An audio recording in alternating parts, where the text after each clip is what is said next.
Good evening and welcome to the Lompoc City Council meeting. Could we have roll call, please? Councilmember Holmdahl? Here. Councilmember Starbuck? Present. Councilmember Lingle? Here. Mayor Pro Tem Ashley Costa? Present. Mayor John Lynn? Here. Oral communications. This is the opportunity for nobody to talk to us because there's nobody here. But we had the opportunity. And we will proceed to a closed session in the employee break room to discuss two items. Item number one, some work on our interviews for the city administrator's position, which will begin on Friday and conclude on Saturday, and a conference with real property negotiators with regard to 825 North H Street. City negotiators Teresa Gallivan, interim city administrator, and Joseph Panoni, city attorney, who's not here, so he's been subbed. And negotiating parties Union Bank, under negotiation, price, terms, and payment, and you need to sign in because you're not Joe, and I can't think of your name. So Brandon, yeah, it's right there. And Brandon Ward, who's now the new Joe Panoni for the night, but I can't think of his name. Okay, that's it. We'll see you at 6:30. Thanks for tuning in for 2 minutes.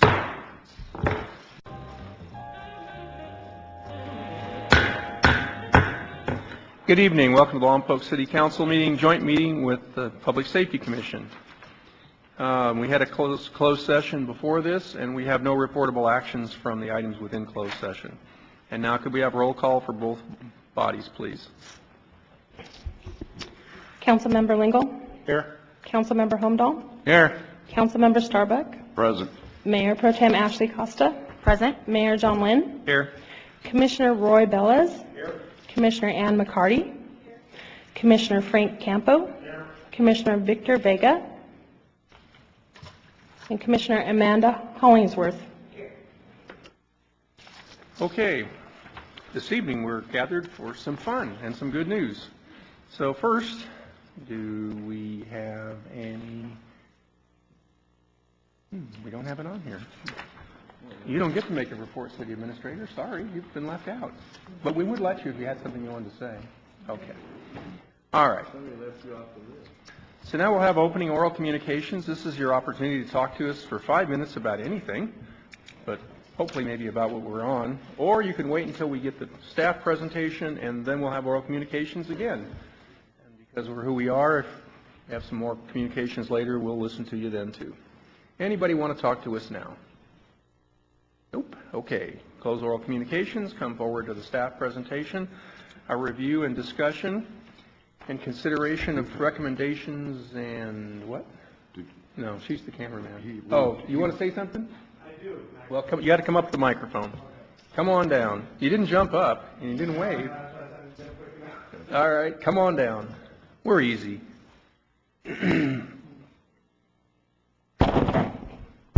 Okay. Yes, hi. Thank you for letting me speak tonight. Please state your name for the record. My name is Luciano Santini. I just moved out into the area about 6 months ago. And I have a little concern in regards to safety for our children. Yesterday, and I have seen this issue before, but I thought, you know, I just moved here. Maybe it's just one of those things that happens once in a while. However, I joined the YMCA here in Lompoc, and there's a skate park next to it, as you guys know. And, you know, from what I've seen there in the last few months since I've been here, is that it's kind of a safe haven for the kids to go out there and have fun and skate and do their bike thing and what have you. However, it has happened a few times before, and yesterday in particular, I was at the gym. I came out, and, I mean, just the whole area reeked of marijuana. And I walked towards to pick up my kids, and sure enough, if anybody has ever seen Up in Smoke, that's pretty much what the cars looked like.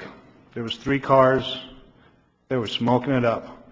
However, one of the people that was in the actual park smoking it up, with kids down to the ages of 5 years old, one of them being mine. That's a big concern for me. I think that, and you know, I've done some research, and from what other people have told me, that there have been as much as altercations with the park rangers in the past. And, you know, that's just a big concern for me, for my children, as well as the children of the community as well. So I think, you know, somebody or something needs to happen. Somebody needs to step it up and do more safety for our kids. From my understanding, there's not that much in the area for kids to go to here. That's just one of the places where my kids really happen to really like going. However, from this point on, I'm going to stop that from them going until something's done. I will, continue talking about it because I think it's a big issue. And, just the kids. For me, it's just the safety of the kids. Not just mine, but also the community. And some little kids are 5 years old. Mine's 5. One of them is 5 years old. And this guy was literally sitting almost in the middle of them, smoking it up. And I actually went up to him and I said, well, what are you doing? Do you realize these are little kids? You know what his response was? Well, what are you going to do about it? And I have my medical card. If we're giving them a medical card for an excuse to be able to ruin our kids, I don't know. I have an issue with that. So anyway, that's just what, I wanted to talk about tonight, and hopefully something gets done. I did put in a call for both the Park and Rec managers as well as the police captain. I believe Captain Larner.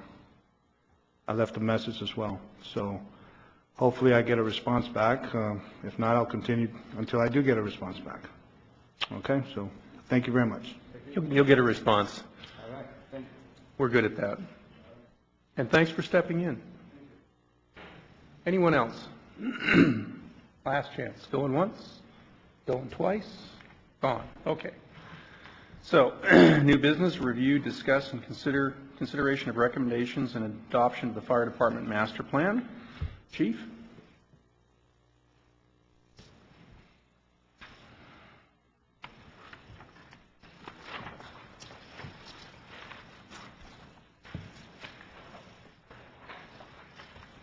Mr. Mayor, members of the council, Mr. Chairman, members of the Public Safety Commission, it gives me great pleasure to bring forward this draft master plan for your review and consideration. And that's pretty much what the recommendation is, that you review the plan, offer recommendations. I would hope that the Public Safety Commission recommends to the council formal adoption of the plan. Chief, I'm sorry. I'm going to interrupt you for just a second. Let the record reflect that Victor Vega has joined us. Sorry, Chief. Where was that? No. And or you give alternate direction. We realize that there's a lot of information in this plan. I'd like to bring us back to the budgeting process, where with the recommendation of the Public Safety Commission, the council took action to approve funding within our current budget to initiate the master planning process. We immediately sought out proposals, as is reflected in my report. We sent out informal, because of the amount of money we had to spend wasn't a lot, so we were under the formal cap. But we sent out informal requests for proposal to 5 firms. One firm declined to give us a bid. 4 others did, and we're very pleased that Emergency Services Consulting International was awarded the contract.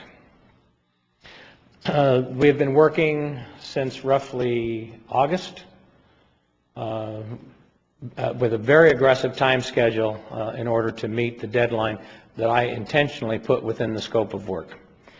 The process, and some of you have heard me say this before, but I think it's important to go over it for the benefit of our public and the viewing public at home. The process of developing a master plan lays open the organization to a fairly in-depth analysis. And whereas in many cases we believe we are providing excellent service, and we are, we also recognize through the master planning process and that analysis that there's always an opportunity for improvement. Within this plan are several opportunities for improvement, many of which are no or low cost, hence the request for you to consider adopting the plan. When adopted, this plan is will serve as our master plan, and will set objectives that we'll use to measure improvement for in the future. As I get ready to introduce our consultant to take you through the process by which, and the analysis that was done and the results of the analysis was done, I think it's important to restate a paragraph out of my staff report on page 2. The recommendations within this plan are well researched and are well justified. As many members of council and the Public Safety Commission and some members of our public know, this department, this city, has gone through several different types of planning procedures and processes, none the least of which was an ad hoc committee that was formed several years ago to bring forth recommendations. Former Chief Lineal White, I found in some of the notes in the files that I inherited, the initial stages of a standard of cover review, which is embedded deep within this plan, and Joe will share that process with you. And then there was the 2007 Olson report, which was done prior to my arrival, and I had the opportunity to present to you my analysis of the Olson report. So we've been down this road before. However, this plan is extremely detailed, has science behind it, and we believe, from the fire department's perspective, is well justified. The challenge that we as public officials face as we consider the recommendations is balancing the expectations of our community, which I will tell you, and you all know, are very high.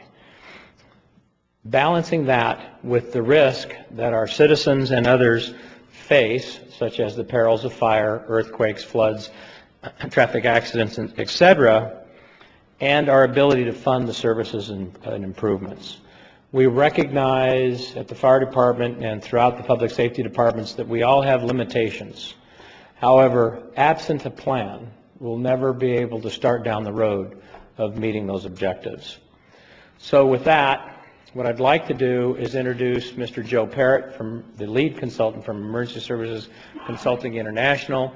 He'll walk us through the process, through the recommendations, and then I'll return to the podium and help field questions.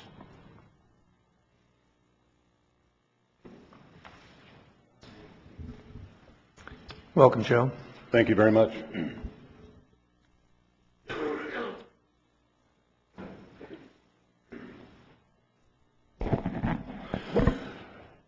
Again, for the record, my name is Joe Parrott. I'm the senior consultant on this project, representing Emergency Services Consulting International. Appreciate the opportunity to see most of you again. I met with quite a few of you during my research visit here a couple of months ago. By way of introduction of myself, I recently retired from a 40-year career in the fire service. I spent 15 years as fire chief of an organization serving 4 cities in a fire district, 150-person organization that essentially tripled in size in a 10-year period due to not only the consolidation of the other entities, but a real aggressive annexation program. So growth was a major experience. I've been doing this kind of work for the last almost 15 years, working for organizations your size and smaller, as well as much larger. Orange County Fire Authority in this state, Philadelphia, Pennsylvania, Kansas City, Missouri, and others.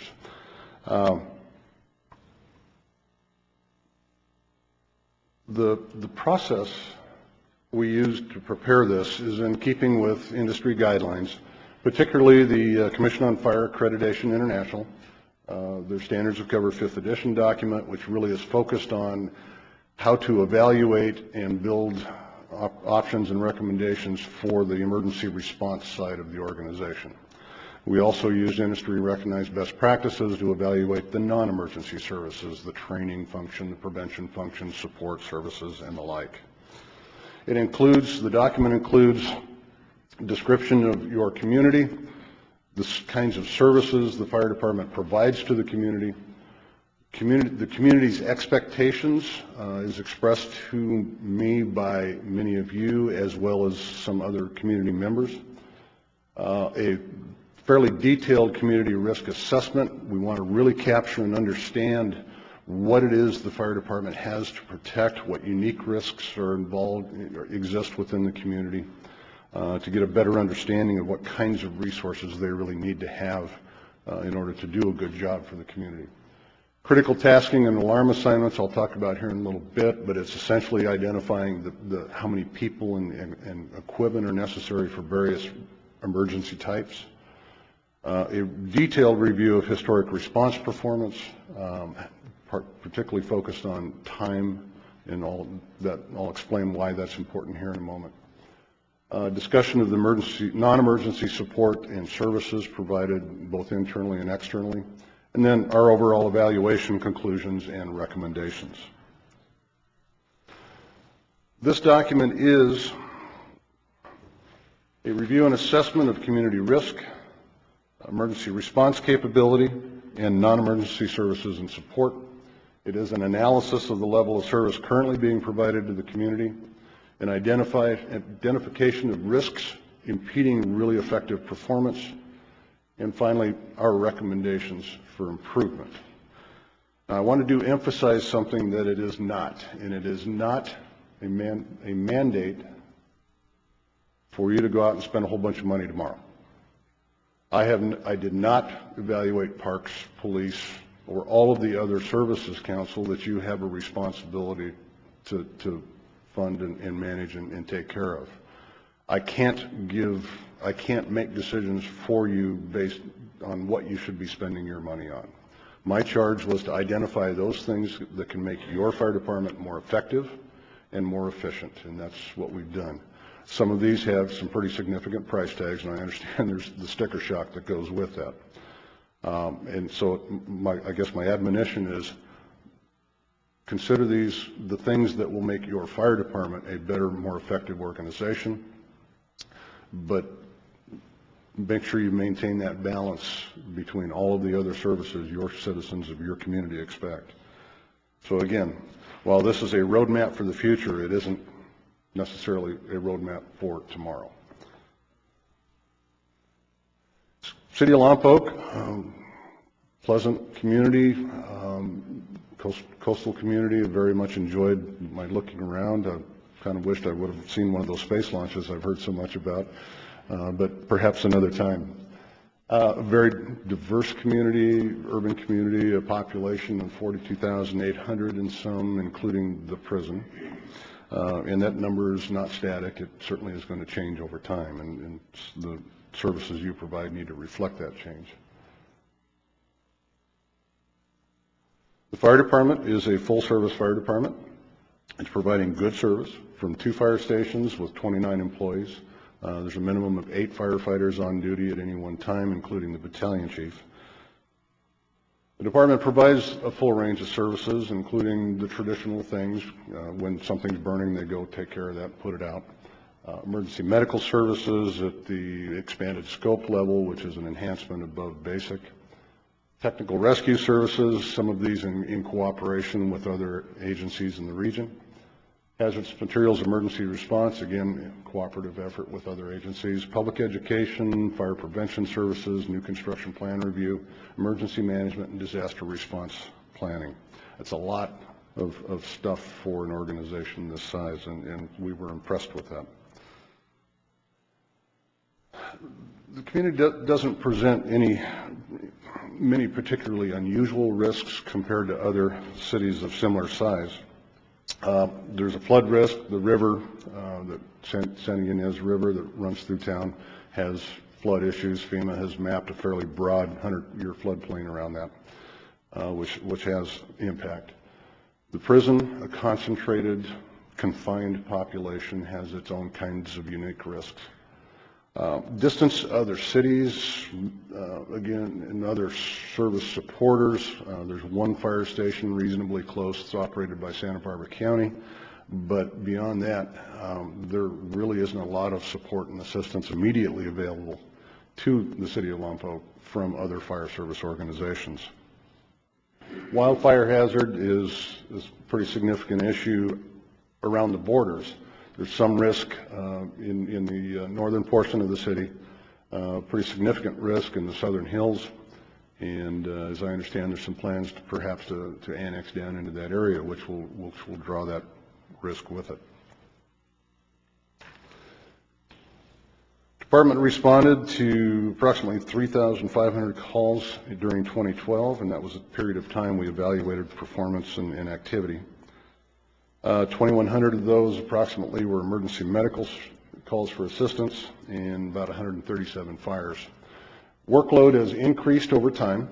This chart shows workload over the past 9 years. As you can see, emergency medical service requests pretty much are driving the workload increase, and that is not uncommon. We see that in almost every community, that while fires are remaining fairly static over time, other kinds of requests for service are relatively static over time. Emergency medical calls are growing, and are growing primarily because of population aging and just knowing that the fire department, the pre-hospital emergency medical care system is there and available and works. And so people are more inclined to use things that work well as opposed to not. Breakdown, again, about 59% of your fire department's workload is emergency medical. It's the thing their customers ask them to do the most often. Workload is not a constant across the time of day. This chart shows that during the wee morning hours and the late night hours, workload is fairly low and peaks up during about 9 a.m. through about 7, 8 p.m. That's not uncommon. Again, we'll see that in almost every community. People are more apt to get hurt, cause fires, get sick, whatever, while they're awake, up and moving around, and not so much at night. Workload is also not evenly distributed across the community. As you can see, the areas of higher concentration represented by the darker colors are where there are more incidents per square mile than say other areas around the city. This circle right here, there's a couple skilled care facilities right there. Again, elderly people draw a lot of requests for service, and that's why that particular spot is there. We've used both your population growth and our expectation of how the utilization of fire department services will impact workload in the future. While your population will increase somewhat, we do expect workload to increase more considerably. We noticed in the data, looking over the past years, that the demand, the utilization of fire department services has steadily increased over time. We don't expect that's going to change. Right now, the fire department is responding to 93 calls per 1,000 population. So 93 out of 1,000 people within the community will use the fire department services, some of those more than once. By 2035, we expect that's going to grow to about 156 per 1,000 population, which is going to drive a response volume activity of about 6,900 calls by 2035. I want to take a moment now and talk a little bit about the science of deployment, the science of how we do our business. And it's a fairly simple equation. If we can get enough well-trained people at an emergency with the right tools quickly enough, we can be effective. What does that mean?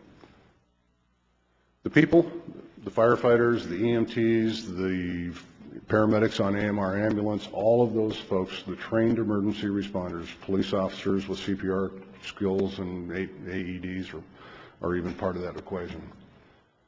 Tools, the apparatus, the equipment, the specialized apparatus for unique type of emergencies. Time, which is the duration between the start of the event, not when we're notified of it, but the start of the event and when we're actually delivering an intervention on that incident to try and control what's going on. And then effectiveness is really the degree to which harm being caused by the incident can be controlled and stopped.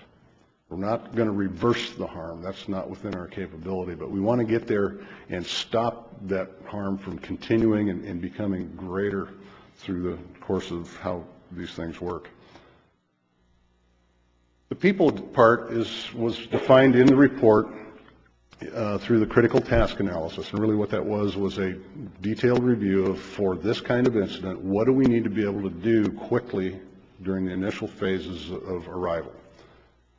And this example is for a moderate risk structure fire. That would be a home, a small commercial business, or the like.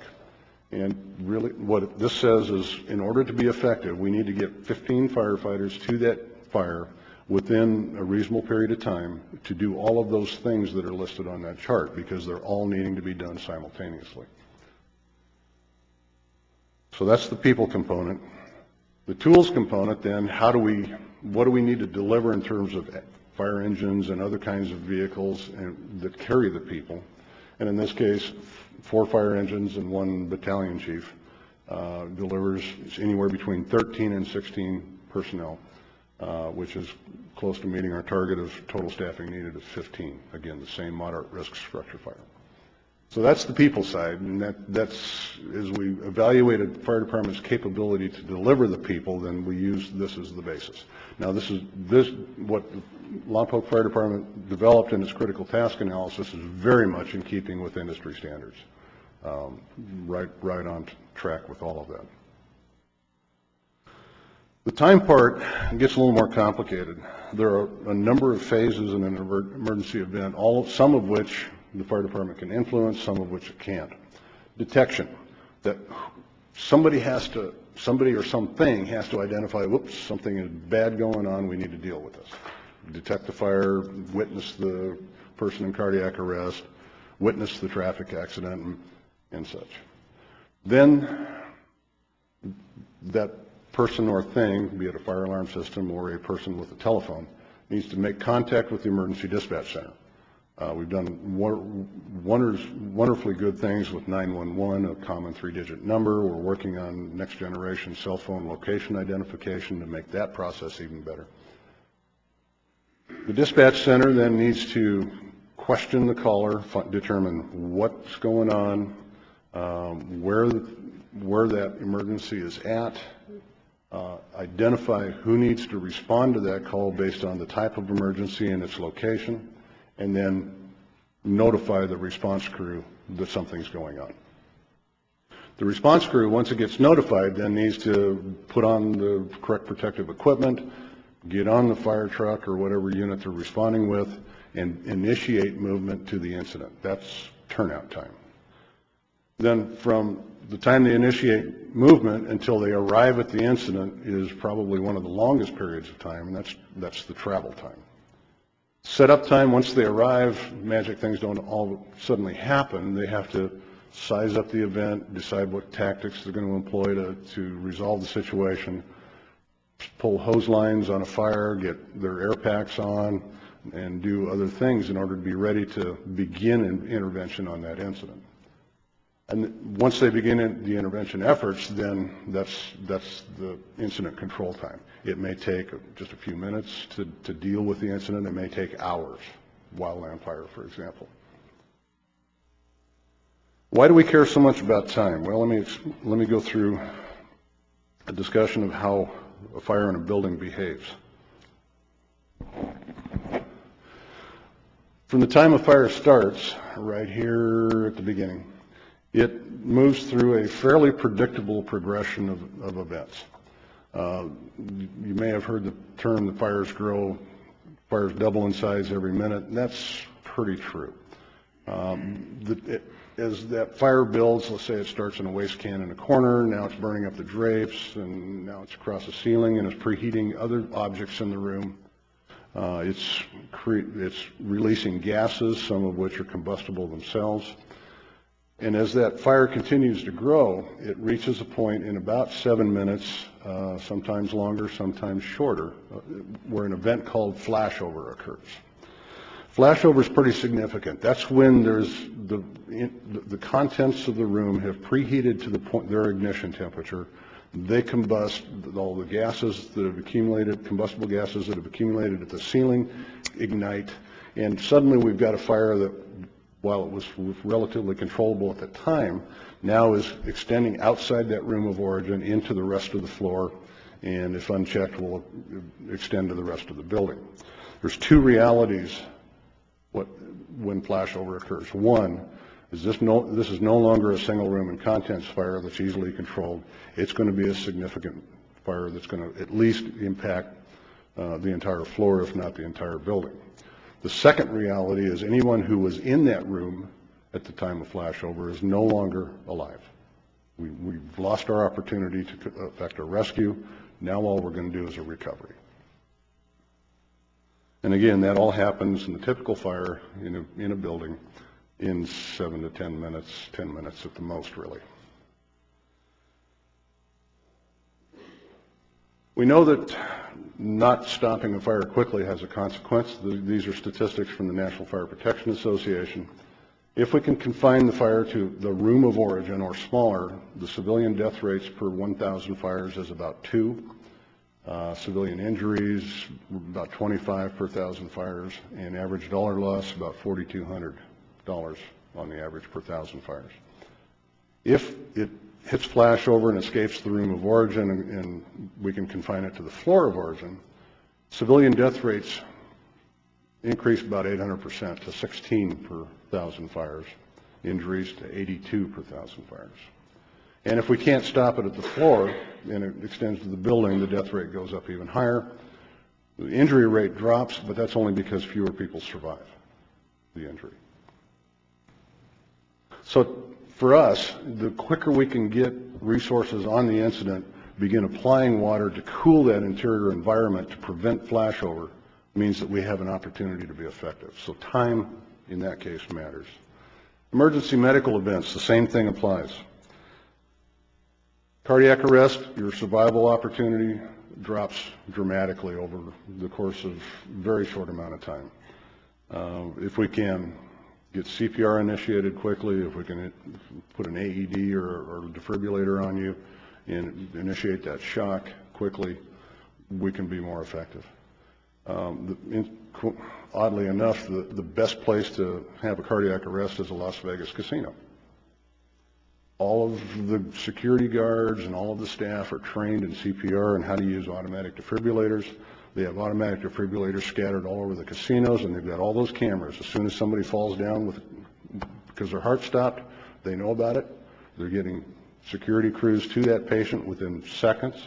With AEDs, they're initiating the shock on the patient within a minute, minute and a half, and they're saving 80+% of their cardiac arrest. Which is a remarkable save rate. But it just, again, illustrates time and the importance of time. There's other things in the emergency medical side of things where time matters as well. Trauma, from injury to operating room within 1 hour. That's the golden hour rule. Oftentimes trauma patients are tangled up in whatever object caused their trauma, like the vehicle, and it takes us time to extricate them from that situation. STEMIs, ST elevated myocardial infarction. The latest treatment path now is to identify that it's an occluded artery in the field that's causing this, so that we can bypass the emergency room and go straight to the catheter lab so they can get the stent or whatever other kind of treatment will deal with this particular event. Respiratory compromise during entrapment, cave-ins, pin-ins, that kind of thing. Physical and environmental harm from hazardous materials release. Again, the longer that product stays in contact with the environment, the more damage it's going to do. Cold water drowning, again, that's very time sensitive to get people dealt with. So there's a lot of things where time matters a bunch to us. Not every response we go to is a time critical event. That's just a given. But many are, and because of that, then we want to have a system that can respond well to that. To evaluate the time and capability component, Chief Latipow and I agreed on a set of performance targets that we would use for that evaluation. For dispatch, we use the national standard, which suggests a call should be received and dispatched within 60 seconds, 80% of the time. For turnout, we used 90 seconds, 90% of the time. For first due arrival, from the time dispatch center receives the call until help is at the door, we use 6 minutes, 30 seconds, 90% of the time. And to get that full effective response force, all of those people identified in the critical tasking for the various incident types, we used 16 minutes, 90% of the time.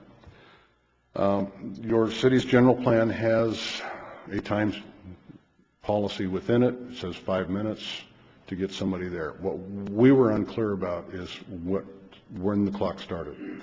Did that start when the call was received at the dispatch center? Did it start when crews were notified? Was it only counting travel time?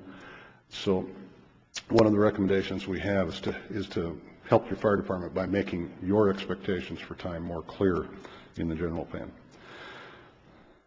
I want to talk just real quickly about the difference between average response time and 90th percentile response time.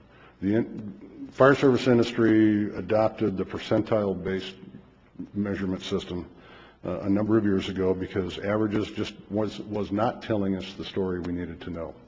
For example, these two charts show that about 30 incidents on this case took 1 minute, 100 incidents took 4 minutes, 100 took 5, and on and on and on. This one shows that 50 incidents took 3 minutes, almost 250 took 6 minutes, and the longest time they had was 9 minutes. Both of those groups of incidents have the same average response time. So what we don't get is how many of these were way out here in the we don't like it that long range. So it's really hard to tell using an average time. So what the industry said is we would rather use percentile, which says take a group of, let's say, 100 incidents, and we'll sort them in order of length of time of the response. And when we get to incident number 90, that's the 90th percentile. So 90% of our calls for service had that response time or shorter. Only 10% had that longer than that response time. What that gives us then is a real clear understanding of how well we're doing for the vast majority of responses, allowing that roughly 10% could have had weird things going on, like a bad address. Snowstorm wouldn't be a problem in your case, but other kinds of things that were really outside of our control. So when I talk about 90th percentile or 90% of the time, what we're really saying is the performance was that or better 90% of the time. It was only worse 10% of the time. Any questions about that? Because I'm going to spend a lot of time with that here shortly. Call processing time. Remember that was, the first controllable element within the response interval that we have. Using the Lompoc Police Department operates the dispatch center. They are the initial point of contact for 911 calls. They operate a center that is staffed with 2 personnel. The target again that we used was 60 seconds and 80% of the time. Performance the actual performance during 2012 was 1 minute 33 seconds, 80% of the time. If we look at aligning the 90th percentile that's used in all other performance targets and objectives to 90%, then it was 1 minute 59 seconds. So almost 60 seconds over what actually last code cycle was the national recommendation. Things that are influencing that, it's just staffed with two people per day, 24/7. Both the police department and the fire department are served by that, along with other agencies, parole and probation, animal control, your own public works department, others. It's a busy place. It's a busy place. Part of the time, if there's a female prisoner, a female dispatcher will be pulled out of the dispatch center, used to monitor, search, whatever needs to be done with that female prisoner. Now we have a center that's busy with only one person. It's using an older CAD system. I know Chief Ralston is working on trying to get that replaced, and I would encourage that. There's a lot of issues with the current system. Like I said, it's old. It has limited functionality for some of the newer technology opportunities for improving performance. Requires manual entry of a variety of things that are important from a data collection standpoint. So there are opportunities to improve that side of the system. Turnout time, again, that's from once the crews are notified, how long does it take them to get the fire truck rolling out the door. Currently, the target we're using is 90 seconds 90% of the time. The actual performance during 2012 was 2 minutes 15 seconds 90% of the time. There may be a little bit of data collection error in this, as again I mentioned, the dispatcher has to manually input that unit went en route during the initial stages of events. There's a lot of people talking on the radio, phones ringing in the background and such. So there may be anywhere from a 10 or so second delay in getting that information entered. But still, it's longer than the expectation. There's a couple things that we noted. One is turnout time is longer at night. These folks have to wake up, get clothes on, get down to the rig. It's a little farther away from where they're normally at.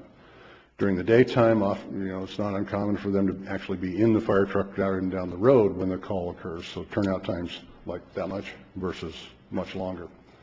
Also, just making sure crews are aware of what their performance is and working with them to identify things that are getting in their way to get out the door more quickly. Travel time. Target 4 minutes 90% of the time, and you're very close right now at 4 minutes 37 seconds 90% of the time.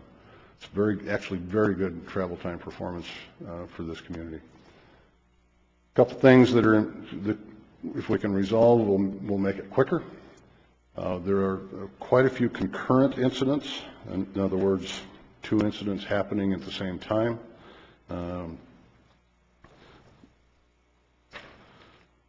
And just the response unit may not be close to the call when that call comes in. It may have just finished engine 1 may have just finished covering a call in the north end because engine 2 was busy. It's clear now, but it's still up in the north end, and a call comes in the south end. Now it has to respond south to get there. Or crews may be in one part of the city training together, and the call happens in the other part of the city. There's just things that happen that some are manageable, some are not. Concurrency, though, is a really important one in this item. This map shows the area that can be served within 4 minutes of travel time based on travel along roads at the posted speed limit, compensated for having to slow down and make a corner and such. So you can see most of the developed part of the city is pretty well served. What's not well served is a lot of vacant land up here and the prison. Interestingly, because of where calls are happening, 98.7% of all emergencies that were responded to in 2012 were within 4 minutes of a fire station. So your coverage is covering the demand very nicely. There is a little bit of overlap, which is not a bad thing. The yellow area is area where one response unit can reach within 4 minutes. The blue is the area where 2 response units overlap each other within that 4 minute coverage. And then we've got this little purple spot right here with 3 units, and that's because of the benefit of Engine 51 up here at Santa Barbara County. So again, there's some overlapping coverage as well, which in a busy system with a lot of concurrent calls is not a bad thing. Overall response time, and this is really from the perspective of the customer. From the time they placed the call, dialed 911, until help arrived at their door is the overall response time from receive to arrival of that first unit. We set a target for planning purposes of 6 minutes 30 seconds, 90% of the time. It's very much very close to industry recommended guidelines. Your actual performance during 2012 was 7 minutes 44 seconds, 90% of the time. And again, the big things that are influencing that is call processing time. We know that's longer than what we would like it to be. Turnout time, we know that's longer than what we would like it to be. And concurrent incidents. Just not having a response unit available close to the incident as it occurred. Looking at performance across the community, Obviously, calls that are close to fire stations get pretty good service, and the more distant we get, I apologize that this map isn't easier to read to distinguish the colors, but as we get farther away, obviously, it takes us longer to get there, and performance is not going to be as good. But the bulk of the city, where most of the activity is happening, is pretty well served. Full effective response force. Remember, an EMS call would only need one engine with its crew backed up by the ambulance. A structure fire, a home fire would take 4 engines and a battalion chief, 15 firefighters. This is where the city is not so well served. We established for planning purposes a target of 16 minutes 90% of the time. If we were to use the national guidance, that would be 10 minutes 20 seconds 90% of the time. So this is still quite a ways off of national guidance. Actual performance was 18 minutes 16 seconds 90% of the time. Think back now to the time discussion I had about how long it takes for a fire to develop into flashover. Unless there's some control efforts being done by the homeowner or the initial arriving crew can take some action from the exterior of the building, or it doesn't get beyond incipient stage, your opportunity for success on a building fire is pretty limited. This map shows the ability of the organization to deliver effective response force. This map shows the number of firefighters, and the only area that we can deliver 15 firefighters is right up in here. And that's only because that's the only area of the city, Vandenberg Air Force Base, is close enough in order to deliver that time service within the 16 minutes. They are not close enough to the rest of the city to fill out the 15-person complement. This shows the apparatus effective response force, and again, the only place that we can get 4 fire engines is this area up in here, not down in here.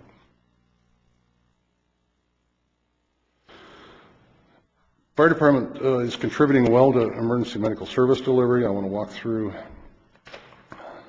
this for a moment, but I need to put the discussion in a little perspective, and I need to share with you how EMS call, emergency medical call, is handled. Call is initially received at Lompoc PD dispatch. Their dispatcher gathers the incident information, which includes the location, nature of the emergency. They dispatch the fire department to whatever incident's going on in whatever location.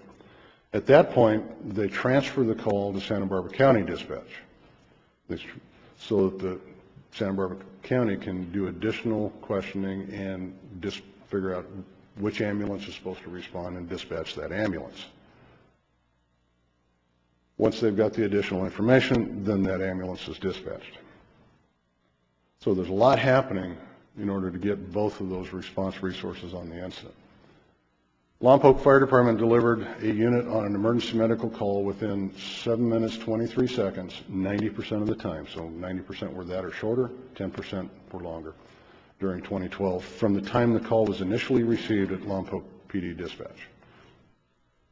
American Medical Response arrived on the incident within 8 minutes 35 seconds 90% of the time from the time the call was received at Santa Barbara County dispatch. Now remember, that's a time later in the process, a time later by about 1 minute 50 seconds.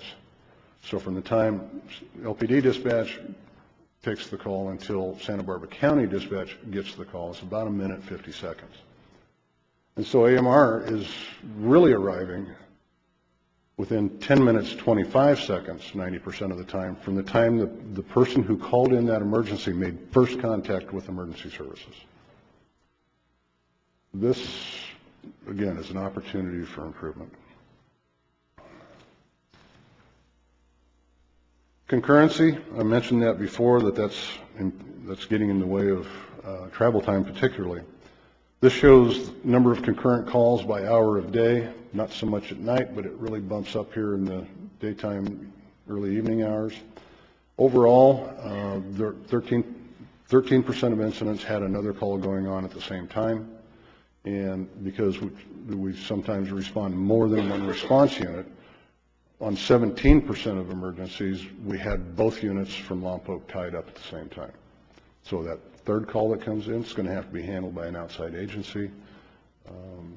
If both units are committed, if it's two calls only requiring one unit at the same time, there may be a travel time impact because of a unit coming from farther away.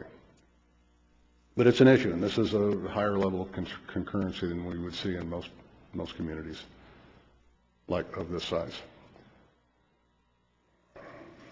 Going to move now to the non-emergency services. We reviewed the training function. The department's doing a good job with this training. Training is a significantly important thing. Remember, the people side not only talks about getting enough people there, but getting enough well-trained people there so they know what they're doing when they get there, can operate effectively on the incident. Training is managed by an on-shift battalion chief who has other things to do, like manage the crews on their shift, respond to emergencies, and like.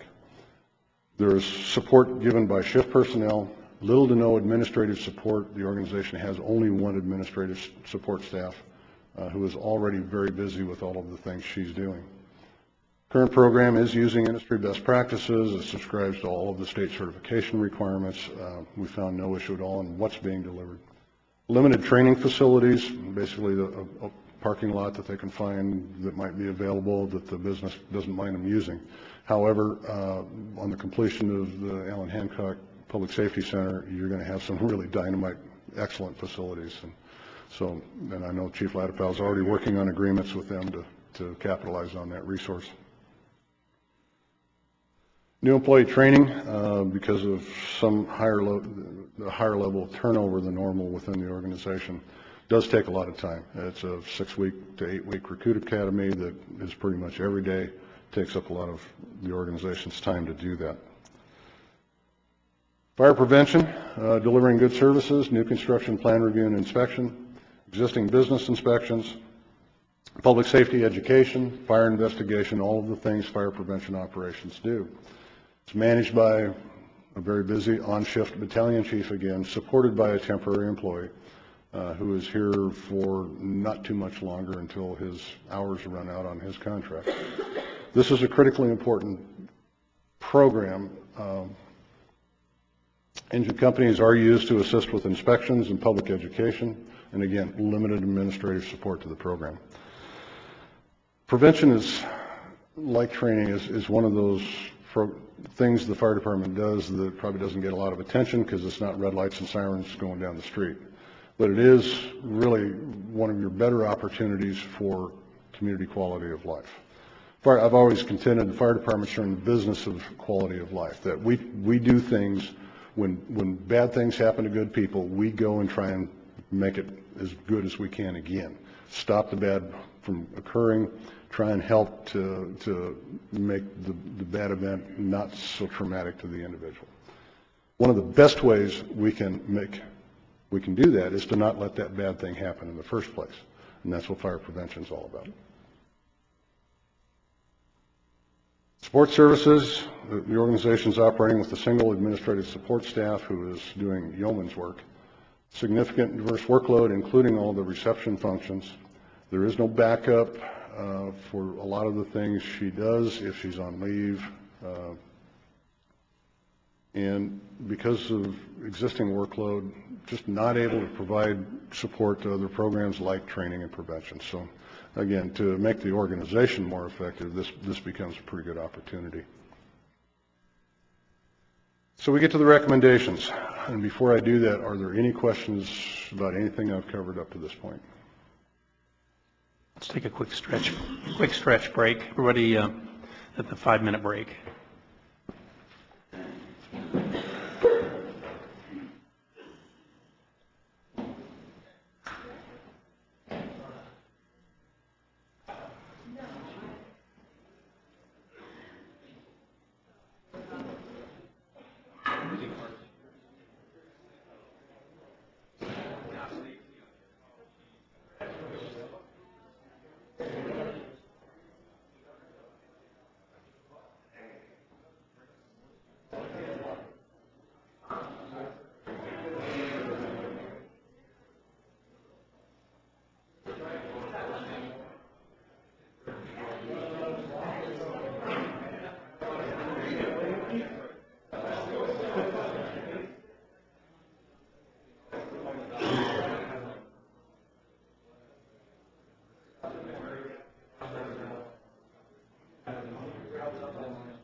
All right, who has a question? Questions before we go on? Who has a question? So far, so good. Okay? Oh, there we go. Oh, sorry. Bob? Okay. You talked about, I believe it's flashpoint at 7 minutes? Flashpoint at 7 minutes? 7 to 10 minutes, yes. 7 to 10 minutes, okay. And then our goal to reach the location is 6.5 minutes, I believe you said. For the first arriving unit, the full effective response force for a building fire is four fire engines and 15.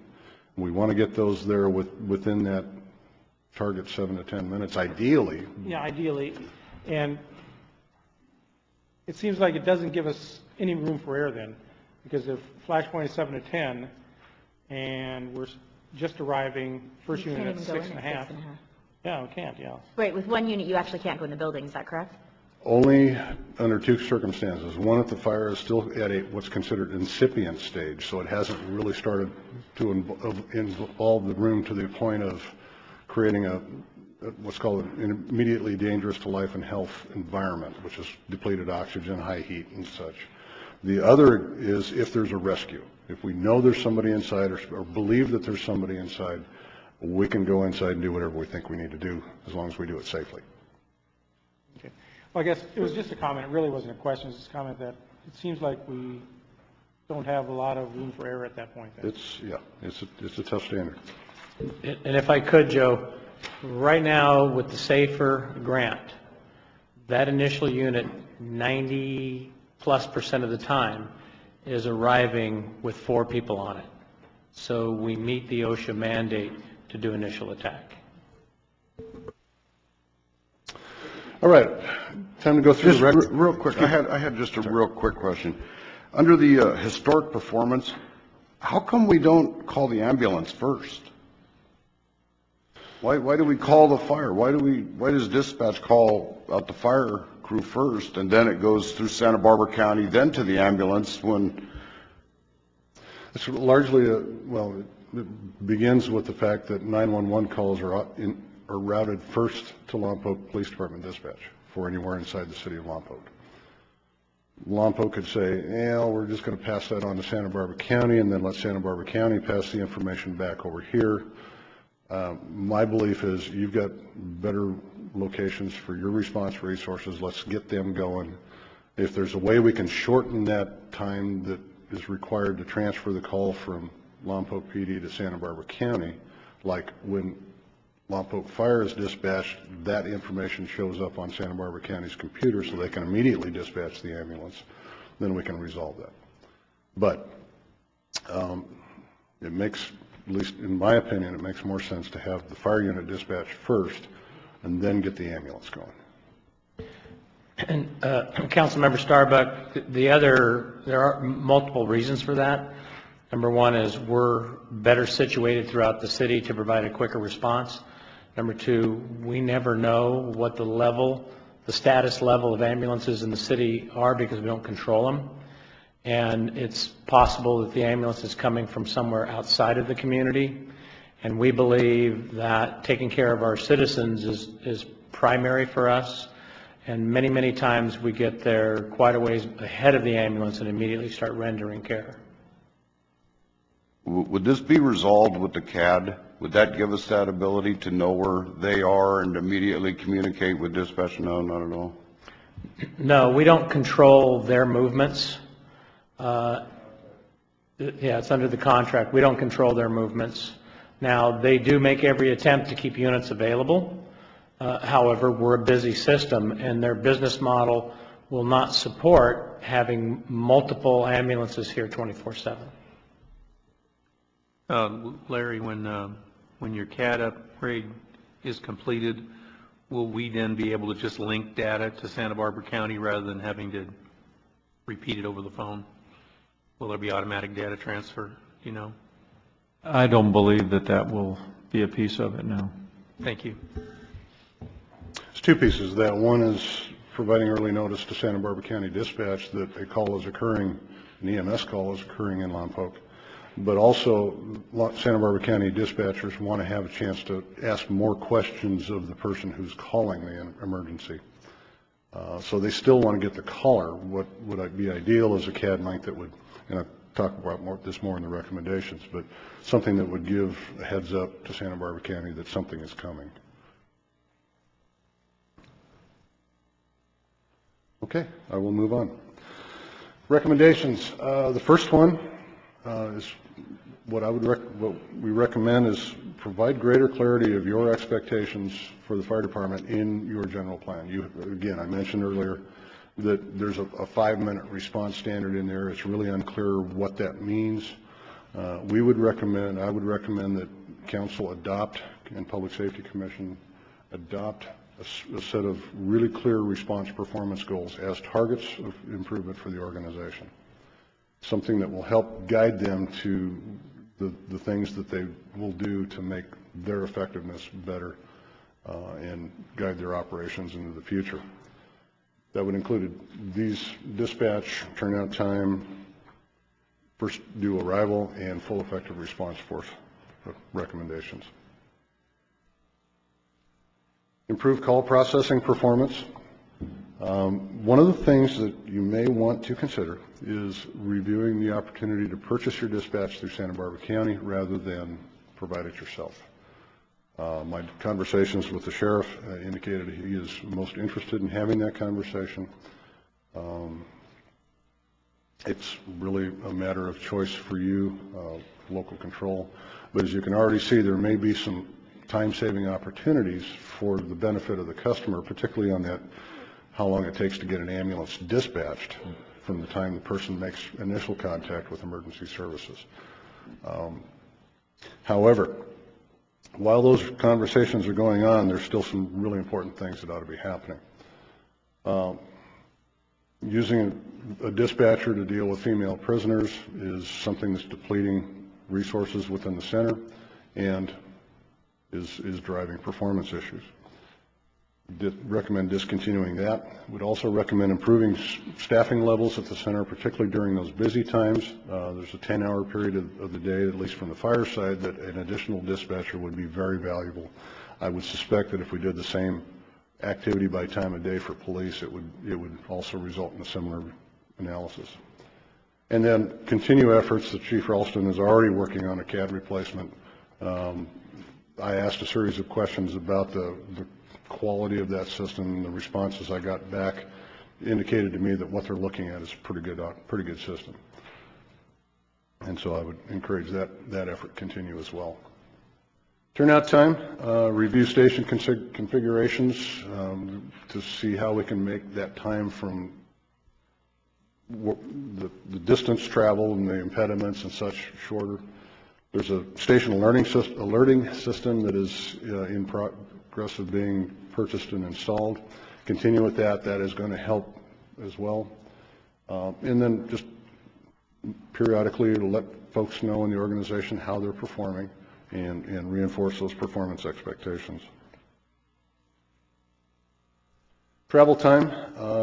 Again, managing response units deployment to minimize the amount of out-of-area travel. Trying to keep crews in their station areas as much as possible. If some of the things that might be helpful in that is doing classroom-based training by video conference or teleconference or such, rather than pulling crews together into the same location. Add an additional response unit to improve system reliability. I know you're already working on that with the squad. That is going to pay significant dividends. It will, that third unit, it's a 50% increase in system resources right off the bat that can deal with many of the calls that are happening. So that really should move forward.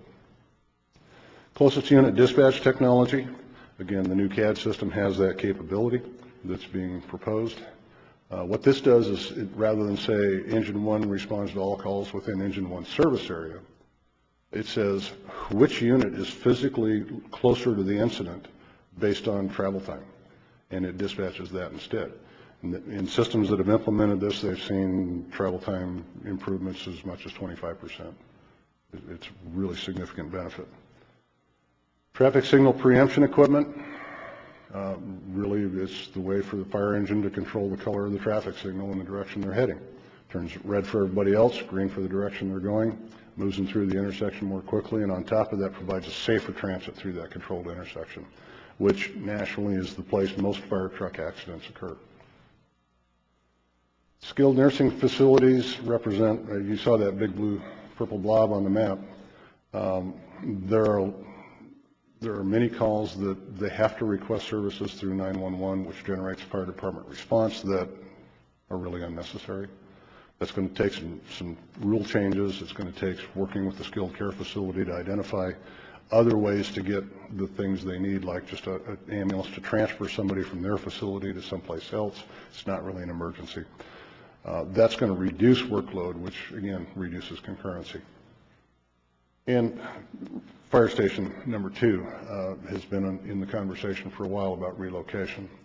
I reviewed the place that it's proposed to be relocated to. This is current travel coverage. Again, this is all the area that can be reached by an existing fire station existing Lompoc fire station within 4 minutes. This is what it would look like with the new relocation. It does pull a little bit of coverage south from the north city limits. Not significant now because there's really nothing out here, but that is intended to change. It does improve coverage to the west, and there is a proposal to annex out that direction, so that there is a benefit for that. Bottom line, it's not a bad location. The current facility is not what it needs to be to operate effectively as a fire station. It limits the type and number of apparatus that can be placed there. It puts it closer to the airport. It puts it closer to the industrial area. And so while the current Station 2 isn't a bad location from an overall coverage standpoint, this isn't a bad location either, and in fact has a couple of benefits. So I would not advise you not to put it there. In fact, there are some good reasons to do so. Full effective response force. There's only really a couple of ways to do that. One is to increase staffing, and this was the big ticket item in the recommendations. The other is to augment existing staffing with essentially a ready reserve force, or that kind of National Guard of the fire department. Currently, if we look at all of the resources that are close enough to provide an effective response force within the time target of 14 minutes as recommended, there's a battalion chief engine and 2 engines in Lompoc. There's an engine Santa Barbara County Station and a medic unit for a total of 13. That's 2 short of the 15 that we've identified are needed. With the new squad, there will be 1 additional person on shift. It's going to bring that total number available to 14, 15 of which, again, are still needed. This is predicated on the fact that every single one of those units is available to respond at the moment. If any one of those units is on a call, and there's roughly a 20% probability that that will be the case, then there will, with this staffing, you'll not be able to provide that effective response force within any sort of time frame. So staffing 1 additional unit in the truck company would be a good one, just for not only that you own it, it would provide some additional insurance credits that may help support your class rating. It's an incident unit type that's not available anywhere else in the region. But it would take 10 additional firefighters, basically 3.3 per 24-hour position. Your current ratio of firefighters per 1,000 population right now is 0.63. Adding the 10 would move you to 0.86. The regional median for similar sized organizations, which is the region being the western states, is 0.89. So you'd still be just bumping up to what the average for fire departments your size across the western states would be for staffing levels. Joe, could I interrupt you there? Certainly. I understand what you're saying there, but looking at your graph where it looks at the number of calls, It's way back there, but I Okay. mean, calls during the night, let's say, why would we need three additional firefighters on every shift? Why wouldn't we staff more during the day and fewer at night? Differential staffing is a strategy, but only after we've satisfied that base level of capability. And right now, if we say that we need to deliver 15 firefighters to a house fire, which is what it takes, I mean, it's not just my opinion, it's national guidance. A lot of folks have looked at this. You don't have that now anytime during the day. So first we need to get to that base level of capability. Then we can look at, do we need more than that during different times of the day, which would be, obviously in the maybe 10 to 7 p.m. range or whenever that peak load is. But first we got to start with having a base level of capability. We have house fires at night, we have house fires during the day.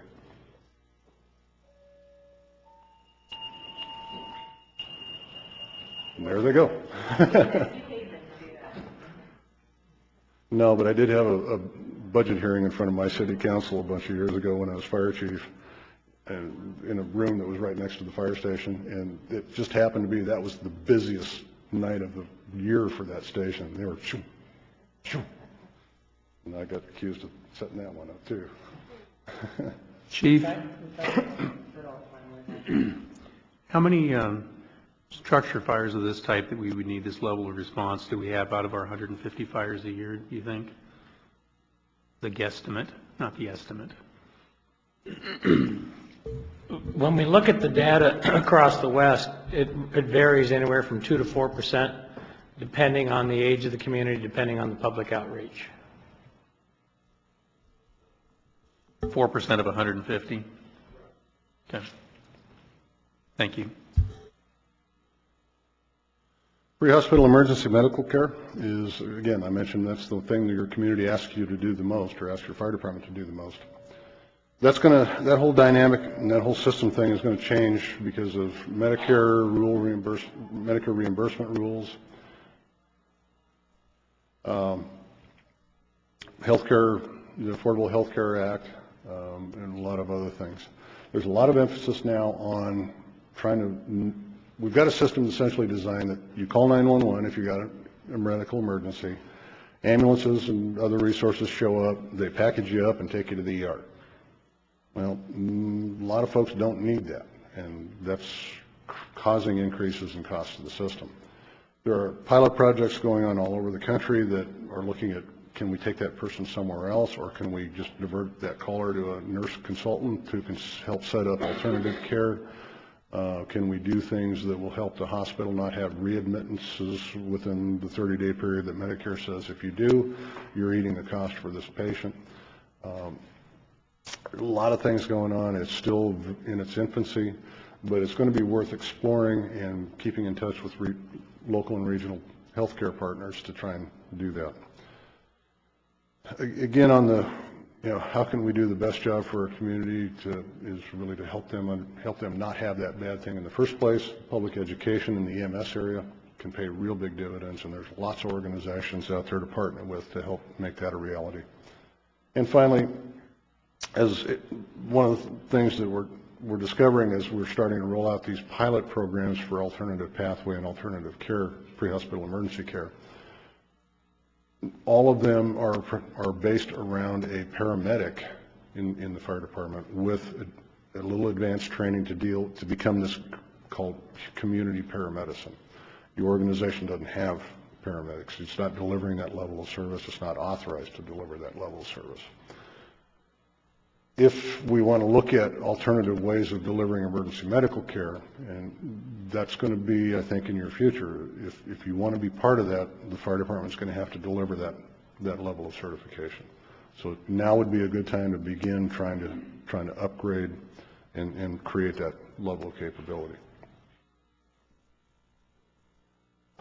I would highly recommend, in order to make training resources and prevention resources and other staff more effective, that an additional administrative support person be brought on board. As a fire chief, the most valuable person in my organization was my staff assistant, just because of all of the things that person was able to do for not only me, but the rest of the organization. No different in this case.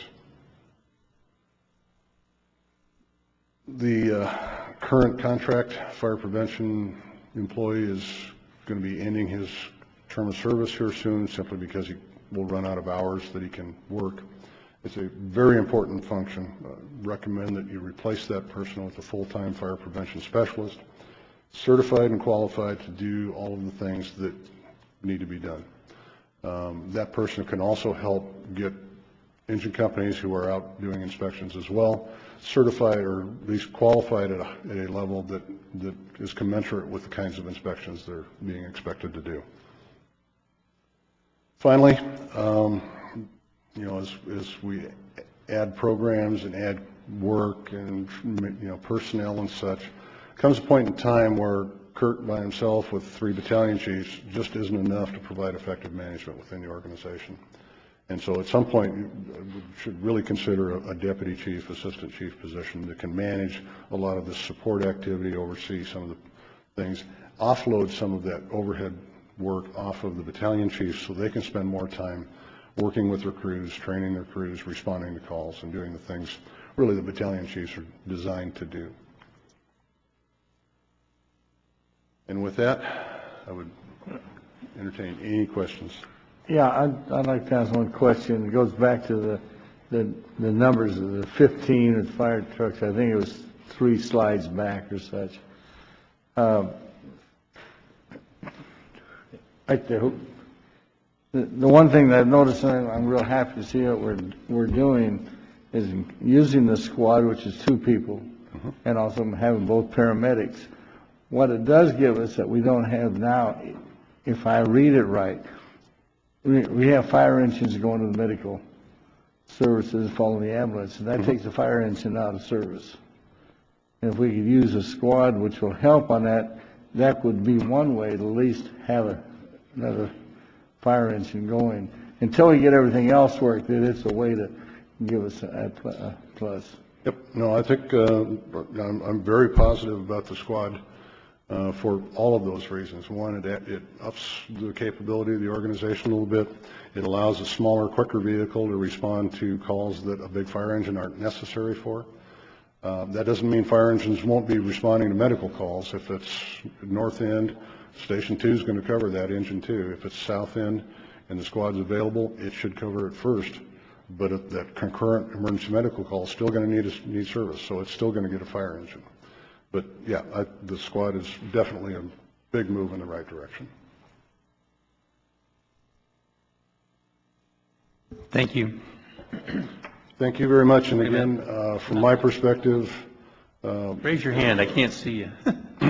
This has been a great project to work. Lompoc Fire staff have been phenomenal. They've provided me with all of the information I've asked for, very quality information compared to other organizations I've worked with. Appreciated all of your time during my interview visit. I wish you all the luck. I think Bob has a question. Actually, you or the chief could probably answer this, but first I want to compliment you. I've been on the council going on 6 years now, and I've been pushing for the Olson report to be adopted, and actually now I'm glad that everyone ignored me, because the depth of this report, your insight, and the scientific facts, as you stated, make the Olson report really a nice thing to read, but would not have been something we'd like to have had in this department in the city. Now, I'm really glad the firefighters have left, because I felt very uncomfortable asking this question with him here. We talk about turnout time, and I know firefighters sleep during the night. Okay, we all sleep during the night. But, any one of us that work the night shift, we don't sleep during the night. Tell me, why do we do that? I realize they're 24-hour shifts. Well, wait, the shifts are the same for the person during the day, right? No. Firefighter working 24-48 schedule, which is the most common 24-hour shift schedule, is basically putting in 56-hour work weeks. If we were, and there are organizations, Canada, for example, British Columbia mandates 10-14 work schedule. So they have people that are awake 24/7. But it requires a fourth shift to do that because of work hours and such. So essentially you would add 33% to the cost of staffing your fire department by going with a fourth shift in order to have folks awake 24/7. Not saying that's... Good answer. Okay, and it's not that, yeah, I realize that they have to sleep sometime during that, but I was looking for some shift variation or some molding of shifts, but that... Yeah, unfortunately, the 24-hour shift is the most efficient way to staff a fire department. Okay, thank you. And Chief, The other reality is, with the level of incidents that this department has, it's rare that the crews sleep all night. So a lot of times they are already up. Mr. Mayor. Chief, would you talk just to that same question with Bob with regard to some possible reporting anomalies with the turnout time too, so that everybody understands which, because you and I talked about this. Absolutely, and Joe hit on it. Larry and I have been discussing it. The crews and I have been discussing it. And as was mentioned in the presentation, there's a manual entry component. So the dispatchers, when they take the call, they have to do a manual entry to run the call up in the CAD, and then when they notify us, it's an entry, and then when we go in service, it's another manual entry, and then when we go in on scene, it's another manual entry. Now, you've already heard from Joe that we have a very busy dispatch center. So at the same time, if you can understand this, at the same time that all this is going on with the fire response, our law enforcement partners are out there running calls, running wants and warrants, taking people to jail. So the potential to miss a keystroke, the potential to miss a data entry is there. And Joe's heard this from me, the crews have heard this from me.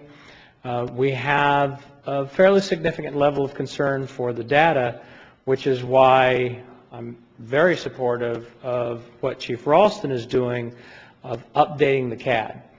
Because as you'll see in my report, an awful lot of this stuff is recommended for implementation when the CAD upgrade is done, when the mobile data terminals are talking to the CAD, and when the station alerting system is installed. The reason for that is now we've just gone over the way we do it today. So when all the new pieces are in place, the dispatcher's on the call, taking information, putting it into the CAD. As soon as the CAD detects the station that the call is in, it immediately wakes the station up, meaning the alarm starts to come off, not necessarily they're sleeping. They get a signal across multiple devices in the station as to where the call is, and it starts to give them a preliminary alert. Once the dispatcher is done taking the call, he or she will give them the balance of the information, and when they get in the engine, because they'll already be in the engine, all the information is on the primary CAD screen. They push a button, they go in service. They also tell the dispatcher they're going in service. They push a button when they're on scene. They also tell the dispatcher when they're on scene. So now we have just cleaned up the data entry process and the tracking, and that's why I'm so confident that the performance objectives that are being recommended can be met. Did that answer the question, Mr. Mayor? Yes, absolutely. And maybe, Chief Ralston, could you just, for the council's and the commission's benefit, give us the synopsis of where you are in the process of your CAD upgrade and what your hopes and ambitions are? And that part you're going to save us $1 million a year was pretty interesting too. We were approached by a company called Interact 911 back in about late August of this year. They reached out to us knowing that Lompoc City has all of the components that Interact markets in the CAD RMS world for law enforcement and fire. We have the thing that made us a little unique is that we have a jail, 23-bed jail, and we use a jail management system. And other departments, other cities, you know, have a CAD, computer-aided dispatch, and a records management system. So with our added element of having the jail, they've come to us saying they want to move to the West Coast and try to market their product, which is popular in the Midwest and the East Coast, and they want to sell it out here in California. For reasons unknown to me, or how they got pointed to Lompoc exactly, I'm not sure, but we've done a lot of due diligence, and we continue to do more for looking into this company, Interact, and the state of Oklahoma, Oklahoma State Police use Interact 911 for all of their CAD, RMS, jail ops, the whole package. There are several other states out in the Midwest that have it. Two of my employees are flying up to Wyoming tomorrow to spend a couple of days in Rock Springs, Wyoming, looking at the Interact system that they have, which, you know, incorporates everything that we're looking at doing here. One thing that makes the Rock Springs area, it's actually called Sweetwater County, Wyoming. Sweetwater, one of the cities in Sweetwater was a vendor, or I'm sorry, was a client of the system that we currently have, which is Systern. Alliance is the records management system. So a little over a year ago, this particular community switched over from Systern to Interact, and we want to get as much information from them, how they adapted to the new system, better, worse, where there are things that we can do now at the forefront of this to make our system better moving forward. So it'll be a 2-day adventure up in Wyoming where we'll be able to learn more about the system. The thing that made this unique for us, Interact is offering this to us. It's essentially a $250,000 CAD RMS software replacement for us, and they're offering it to us free of charge, except that there is about a $50,000 a year maintenance contract that we would enter into, which is what we're already paying the existing Systern company to do right now, $50,000 a year. So it would be pretty much a wash for us. We'd be getting the latest and greatest in CAD, RMS capabilities, and moving forward, I think it would be a good fit for our department if, like I said, as we continue to do the due diligence, we're satisfied with what we're seeing. And this would interact with the mobile data terminals that are in the trucks now? Absolutely. The one piece that we already have with Interact is our mobile cop feature, which is the capability of information from the station being sent out to our cars and out to the fire trucks also. One of the features that the council had approved was the upgrade of all of our servers this year. That's given us capability of upgrading the mobile cop feature, which will give us the connectivity to fire department and to the police department. We'll be able to receive call information on a smartphone, on a tablet, or on a laptop computer. So there's a lot of different pieces of features that this offers to us that we don't currently have. Dirk? Does this piggyback on our Wi-Fi, or is this separate bandwidth all the way? We can use this. The Wi-Fi really doesn't have a lot to do with it. The transfer mode that we currently use is Wi-Fi. What we're going to recommend that we do is we have a Wi-Fi system as well as a cell phone, like a phone card type system, so that we don't lose connectivity. If we left the city, currently, if we went outside of city limits, we would lose connection. So we want to be able to maintain our connection. And redundancy in case you have a failure. Right. And following up on Larry's presentation, when Joe gave us the list of recommendations for the CAD, I sent it over to Chief Ralston. He sent it to the CAD vendor, and everything was positive, including the future ability to add automatic vehicle location.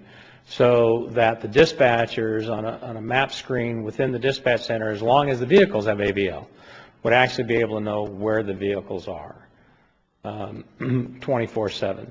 I want to back up a little bit to the data because Joe mentioned it. I think we need to reinforce it.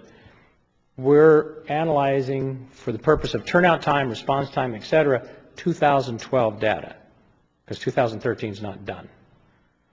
We have been aggressively working on improving these times for the last several months, which isn't reflected in the data. So, we're already moving forward on the objectives that we can do with lower minimal cost. Councilmember Costa. Thank you, Mary Lynn. When will you be reporting on the statistics from 2013? That's a great question because we are currently working on a new format for annual reporting. So we'll be able to, as soon as we end the year of 2013, export the information into an easy to understand format, and I hope to be presenting it to you in January, February. I'll be able to run preliminary stats and give you a verbal report as soon as we close the year. One of the many recommendations which I agree with in the report is that I increase the frequency by which that I review the data. We review with the Public Safety Commission the data every quarter. Well, I'm going to increase that frequency within the department, and we'll be changing the way I get my weekly reports, and many of the components that you've seen this evening I'll be reviewing every week. And so that's what I was wondering is, the format can be to be determined and how you see fit, but it may be helpful for us if you can summarize some of these goals that we have in place and where we are in achieving them, understanding that we're going to see this in January and not, I'm sure, we need some time to address these things, and budget is going to limit us as well, but so we can always kind of keep our eye on the prize. You can kind of keep us updated on what these goals are and how far we've come. And we can certainly do that with the adoption and the ones we can move forward on, but not just that, but the recommendation that I hope to be bringing back to you in the near future is some consideration for prioritization. Some A's, some B's, and some C's, which will again help drive the budget process, the funding process, and how we utilize our limited funds. Thank you for that, because that was going to be my second question is, I wanted to say thank you very much. I think this report was fantastic. And it was a lot in depth. I learned a lot, maybe more than I wanted, but that was okay.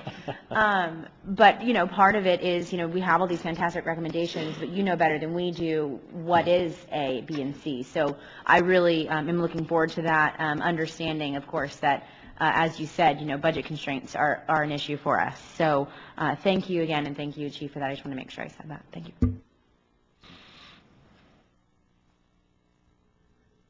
Chief, real quick, I heard that we have a very limited time left for our fire prevention specialist. When does that end? The agreement ends December the 31st. I'm working on a proposal that would possibly, if accepted, would give us the ability to extend that individual through the end of their hour limit. Being a retired annuitant, I'm not a retired annuitant anymore. I'm unretired, but but sometimes that's attractive. But no, the individual. Chief Hart, retired Chief Hart, is the individual filling the position.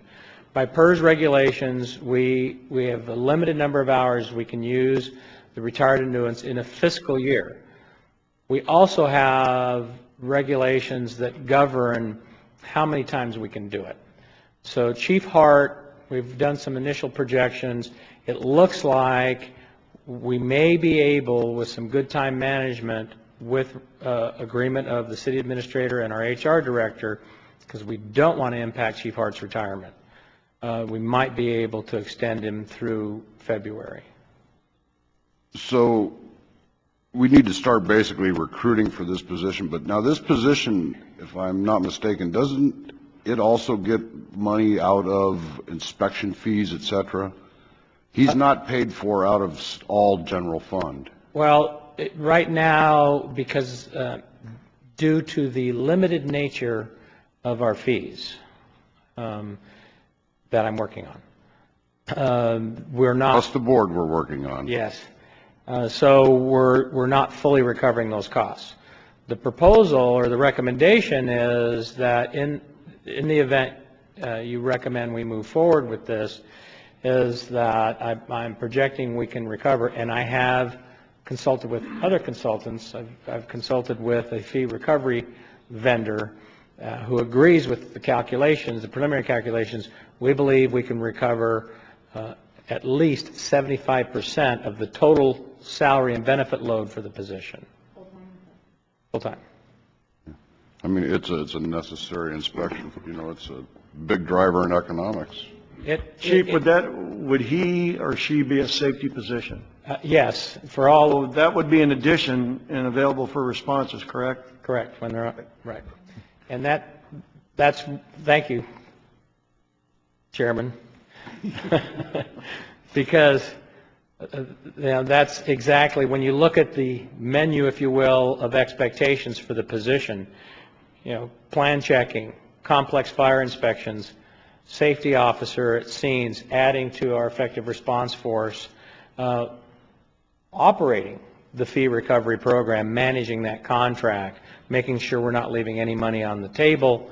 And I had a few others that I was going to throw in there, but I've forgotten them right now. You win. Yeah. Mr. Mayor, I think that's excellent because he can do the training that way. If you can find that way to get him through February, because to train somebody to replace him is so important because you don't have anybody right now that's trained, and he's able to move it as we have projects.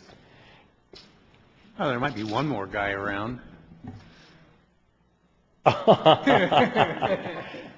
Would that be retired chief? Yeah.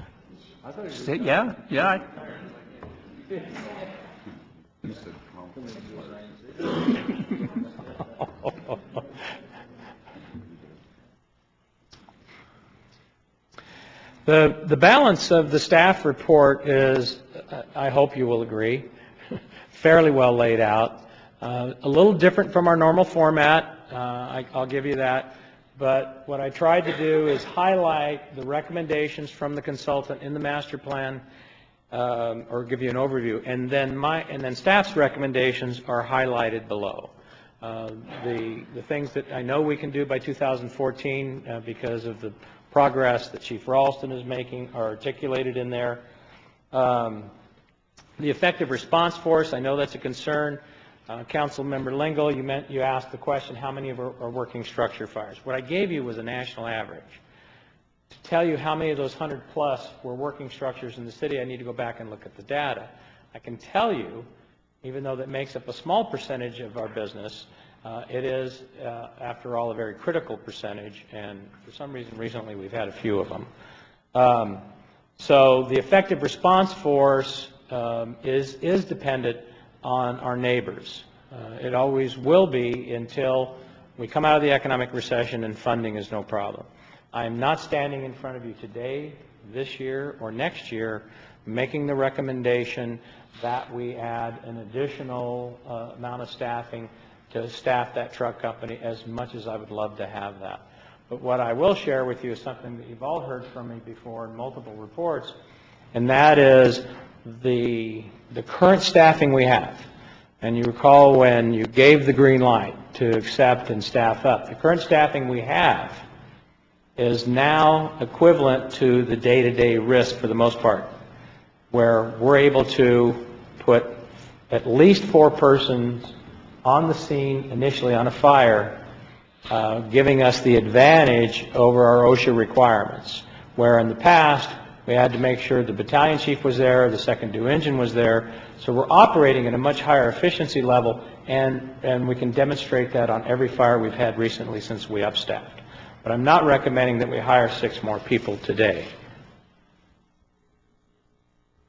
9 more, 10 more, sorry. That brings me to a subject.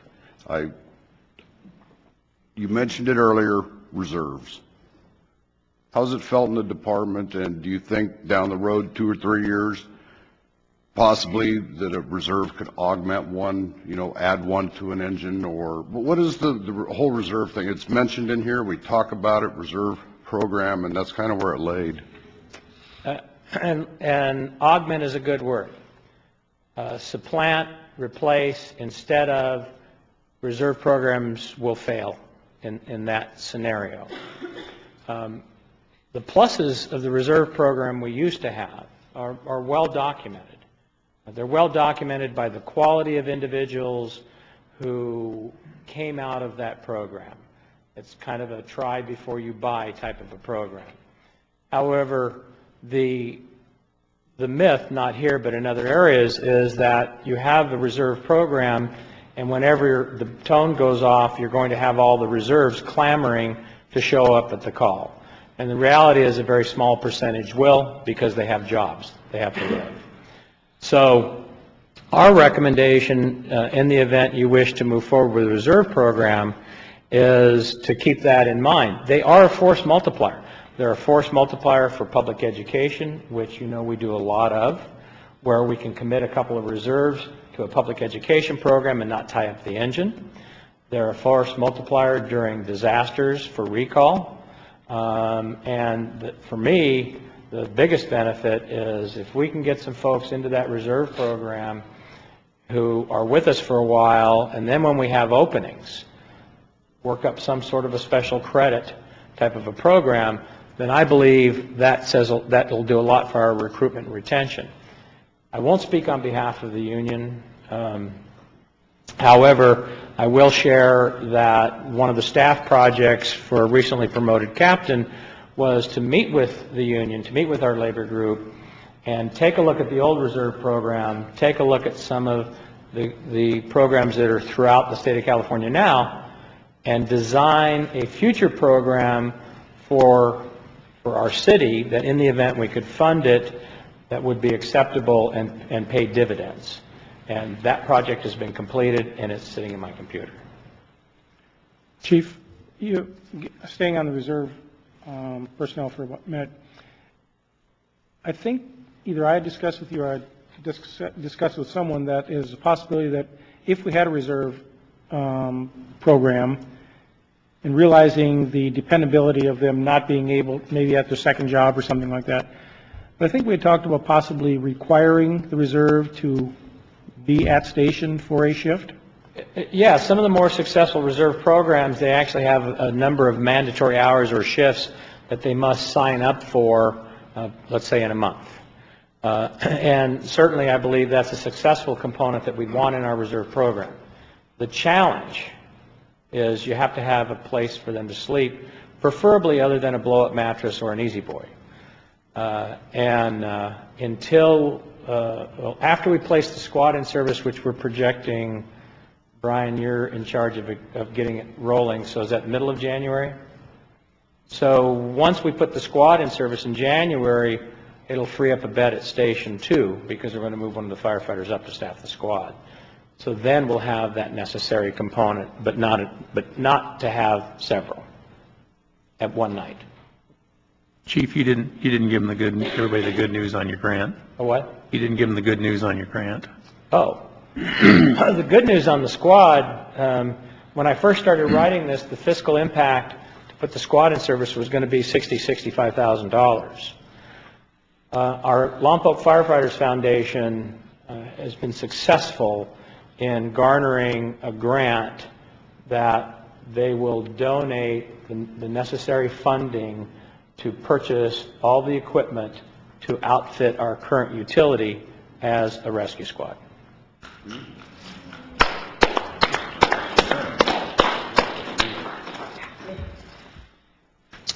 That'll save us money to buy beds. And to Dirk's point, somebody's been lobbying me for a long time. I don't know who Roy is, but Roy what? Yeah, Roy what? With regard to the reserve program, and I think from several standpoints. Number one, it gives you the surge capacity when everything goes wrong. Like when the lights went out for 6 hours, we could have had a few more people available. It gives you more people for public education, so you have another whole group of voices out there that have other contacts in the community that are sharing the message. It gives you some administrative horsepower when you have a special program you want to put together and the chief can assign you a special duty. And then you feel really good about it because you're a volunteer and the chief assigned you something.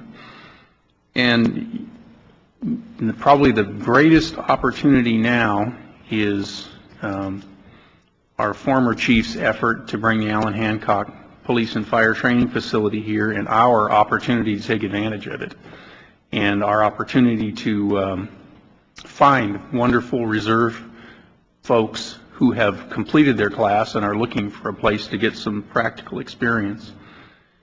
And we can help train not only firefighters for us, but some firefighters for some other people.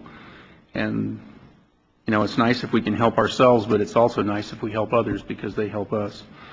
So I hope that you and the union and the battalion commanders and everybody will get together and make this happen really, really soon. It would be nice if you could get this coming around when the squad's coming around, when the new fire officers coming around in that same time frame. And maybe not, I know you envisioned a dozen people. Maybe you can start out with a smaller number and work your way up. And I know Joe has some additional information. One thing I always caution, and this has been reinforced through the master planning process. We have an organization that's doing a lot. And as we add more stuff, we're at capacity now. So when we add more public education, when we add more training, when we add the reserve program, in order to do it properly, which is the way we want to do, we need to add some oversight capacity. Do you have anything you want to add, Joe? Just wanted to offer a little more of a national perspective on the whole use of volunteers and reserves. It's really two groups of people, two kinds of volunteers or reserves that are common in the system. One is your member of the community who works here, lives here, and wants to volunteer their service to something that is fun, enjoyable, and rewarding. That's the person that's available typically after work hours, not during work hours. Has a family that they also need to go to kids' school concerts and other things. So availability of that kind of person is fairly limited. Roughly 25% of the calls they might be available to respond to outside of working hours, they would actually respond to. That's the typical experience. The other kind of volunteer opportunity would be a student firefighter, back to that Hancock Community College deal. Someone who's already been through that basic minimum set of training and is still working on their fire science degree or whatever, and is in the community and would like to build their resume and get a chance to learn more about what the job's really about and such. And that's a person that can be brought in. They wouldn't necessarily respond to calls after hours, but you could staff an additional seat on a fire engine with this person with some regularity. So really two groups of people, both of which may have equal value. The community volunteer, there may be some that have no interest in putting on the air pack and running inside a burning building with a hose, but would be happy to be outside support, would be happy to do public education, again, have a lot of opportunities to provide service. I would caution you as you develop the program to be very careful not to create an employment relationship between the volunteer and the organization. And it's pretty easy with any kind of level of expense, reimbursement beyond actual expenses and other kinds of things to do that. IRS has taken a really funny position about volunteers and their employment status. So again, in the planning stages, be cautious of that. That's why we have that expert. It's the chief. Well, and I would say that I think it's a package because it's linked to the fire prevention officer. And I think there are a number of reasons that has to be our first priority. First, I think we all agree we've been very successful at economic development. And that's good because now we've perhaps generated as much as 75% of the cost of the fire prevention officer. I know you have to put a sharper pencil to it. So in terms of the true cost to us, it could be as little as $35,000 a year. And if we don't have it, it's going to severely limit how we go forward on economic development, and or we're going to be hiring an outside consultant to fill it, or Jeff's going to have to come back to work. He's never coming to a meeting again. Well, that would be okay. Yeah. Then, I think he will fulfill that effort of generating the revenue to pay for himself, because working on the fee study is at the head of the hit parade, and if we can get him on board quick enough, Stan would be there to work on it too. And then I think the other thing, this is the chief and I talked about it, was one of the things from my towing world is when people call in, and they're not really hysterical when they call in for a tow truck, there's really good people who tell you exactly what they need and where to go, and it doesn't take very long. And there's people that just can't get all the information going forward. And if we had some effort to educate them on how to report a call, that would help Larry and the dispatch center tremendously. Because I know you'd rather have me report a call than the average guy on the street. And then,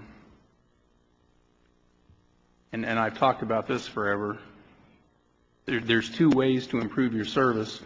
One is to add people and stuff so that you can have more response, and the other is to eliminate some of the things you respond to. And I was really glad to see you hone in on the skilled care facilities. And the chief has talked about the frequent flyer program, where you have people that are using emergency services over and over and over, and trying to work on that 20% of the market that could be reduced. So, and the good news is we don't have to buy a truck for this person because we already have one. So we have a good interim solution. Yes, we do. So, I don't know how the rest of the council feels, but that's the one that I would like to see you put the proverbial pedal to the metal on in terms of going forward for all of those reasons, and number one for our economic development point, because the only way we're going to get the money we need in 15-17 to pick up for all the money we're using up now is economic development. Mayor, and then I'm sorry if I missed this, but there was also some benefit to potential business insurance rates.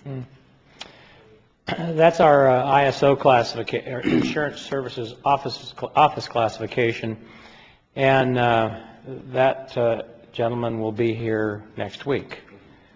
Yeah, our staffing, our effective response force, our apparatus, our pumping capacity, our response times, all come into that.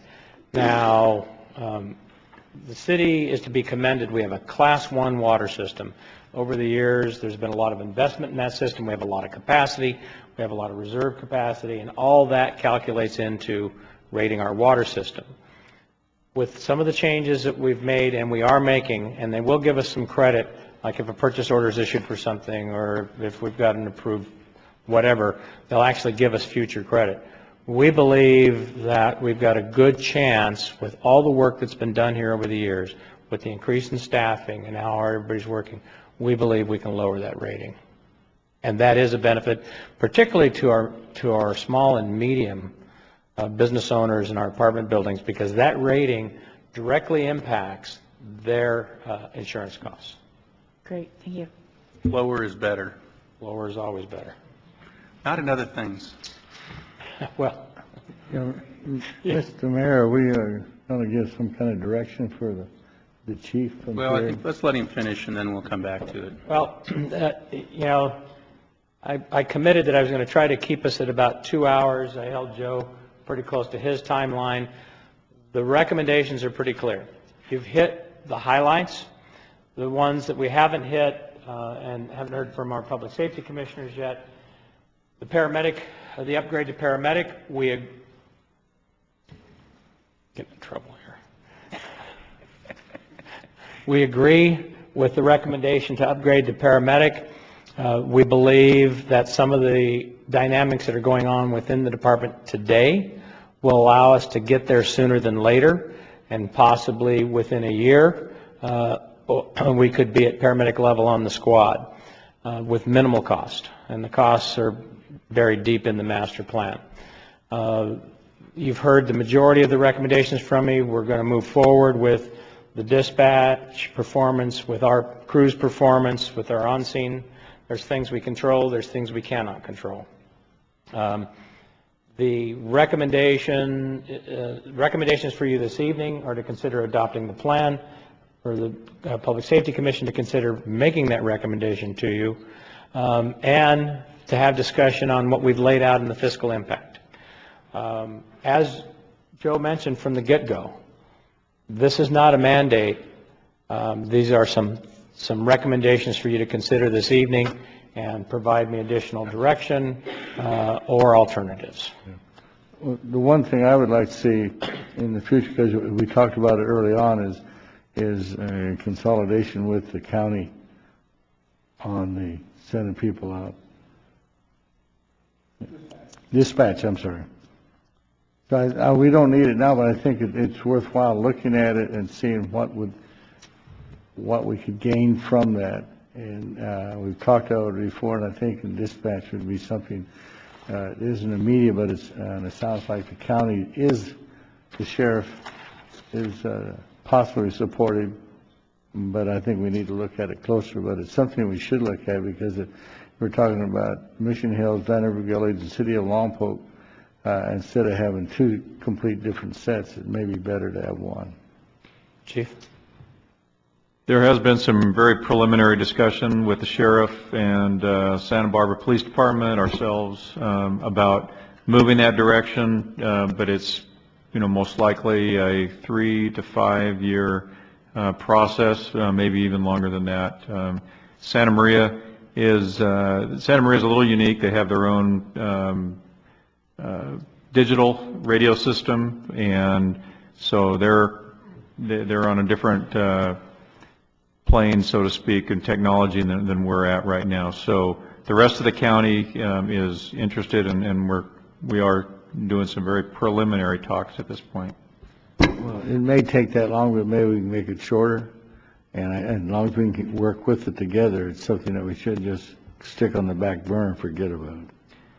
Yeah, I know that the chief at Santa Barbara PD is in communication with the sheriff and ourselves, so it may move along more quickly, but on the safe side, I'm saying 3 to 5 years. And the recommendation in the plan for your consideration is to give us direction to explore the cost of contracting. The regional model is something that we've been kind of kicking around, well, long before I got here. But the recommendation in the plan is to give us formal direction to explore the potential for contracting for those services. And rightly so, the sheriff is uncomfortable having formal discussions on costing unless we have the support of council. I think I don't necessarily agree with Councilmember Holmdahl. Matter of fact, I don't really, it doesn't cost anything to talk about it, but it's not a direction I would choose to go. Yep. And so here's some of the reasons that because I thought about this a bit, at first it seemed like a good idea. But if we went to that, you're still going to need one female there for the jail. So the potential savings to us is one person per shift. And we went through that very long process with county fire to determine if we could contract fire out to them. And, at the front end, it was supposed to be pretty close to a wash. And as time passed and more information came in, it became $1 million a year more, plus $1 million, $1.5 million at the front end. And so I was very uncomfortable spending that much time and that much effort again and all that much angst for the community. And I guess the other thing that comes to mind is our community has chosen for a very long time, in the beginning because we were fairly remote, but since then to be self-sufficient and to control our own destiny, both with police and fire and really everything. We're the most full service community there is.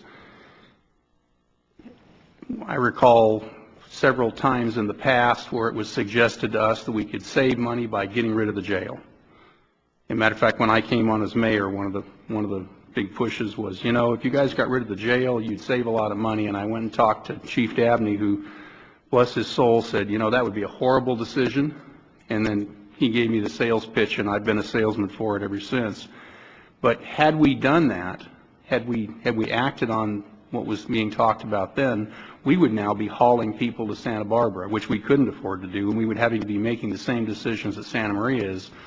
Let's see, do I want to kill 3 hours and take you to jail, or do I want to cite you for a lesser thing and release you? And we don't have to make that choice. Our officers can look them in the eye and go, you know, son, you messed up, you're going to jail. And, you know, for those reasons, I don't really have any desire to spend a lot of time on looking at dispatch. And I wrote it out just so I wouldn't forget what I was going to say.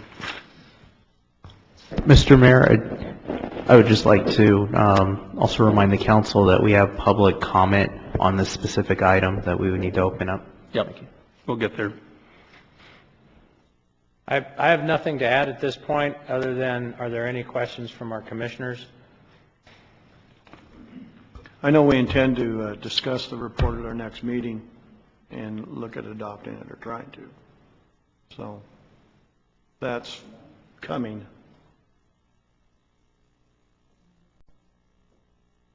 Okay, so let's do this. Let's go to oral communications to see if anybody wants to talk to us about any of these subjects, and then we'll come back and work on some recommendations for you, Chief. So, who out there would like to talk? Come on down. Ron?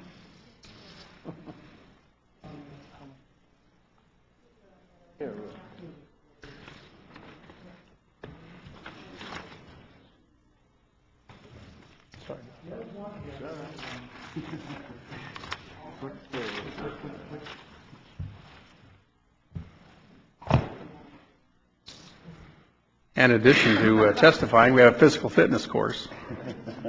I've been done 2 minutes ago, but I had to walk around. Good evening. My name is Ron Fink. I live here in the city of Lompoc. About 8 years ago, I stood at this podium and presented a report from an ad hoc committee of citizens, and we talked about this very same subject and expressed many of these concerns. Chief Ladapo has presented you with a very in-depth report on his fire department master plan. In fact, the differences between this report and the previous report are dramatic. This report is easy to understand. He laid out the information so you understood it, and he presented the problem in a manner that you can't fail to understand what the problem is. It took 2 more years for the council to take any action from the time that I was up here before, and it turned out to be inadequate.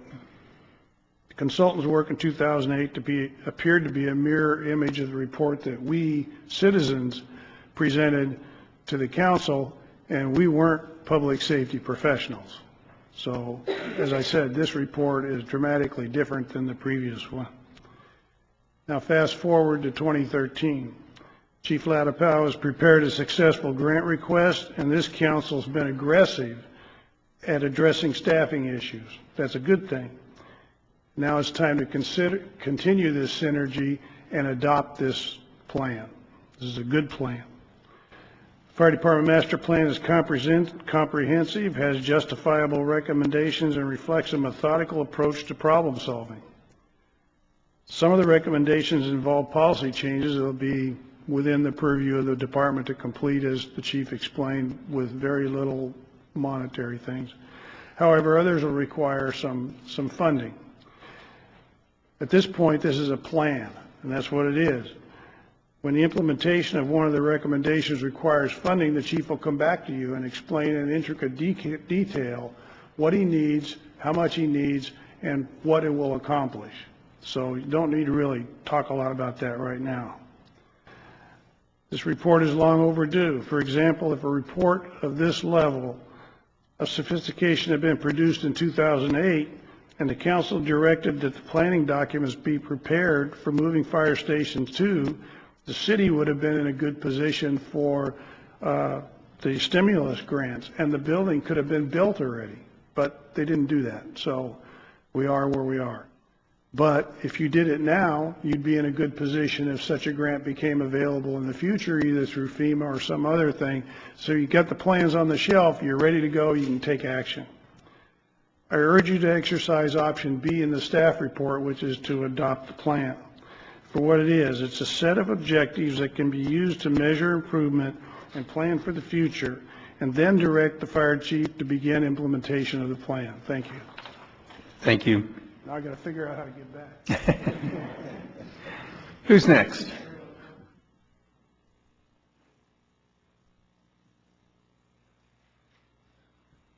Oh, fire union representative, how would you like to say something? Come on. You have an opinion about this report? Share. Come on, Kim. Okay. Huh? Gave you a chance. All right.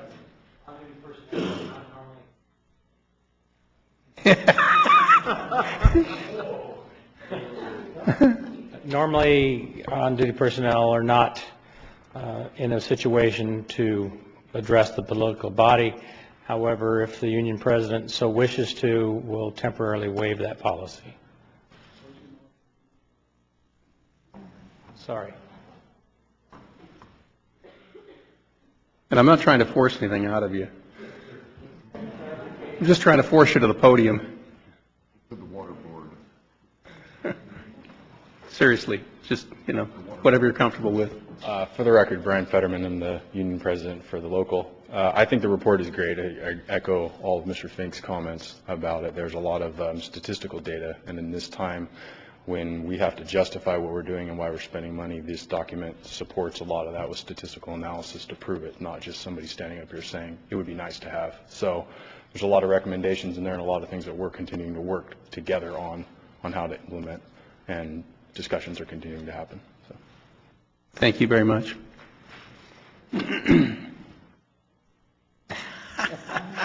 Go this way. Go this way.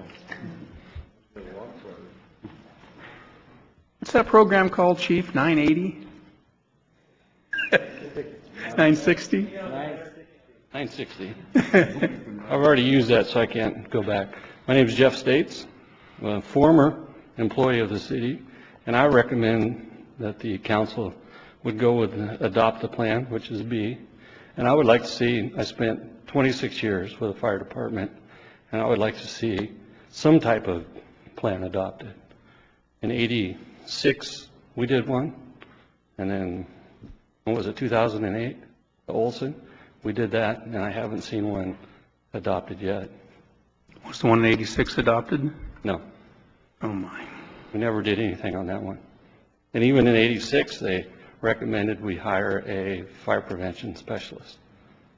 That's called consistency, right? Yes. Thank you, Chief.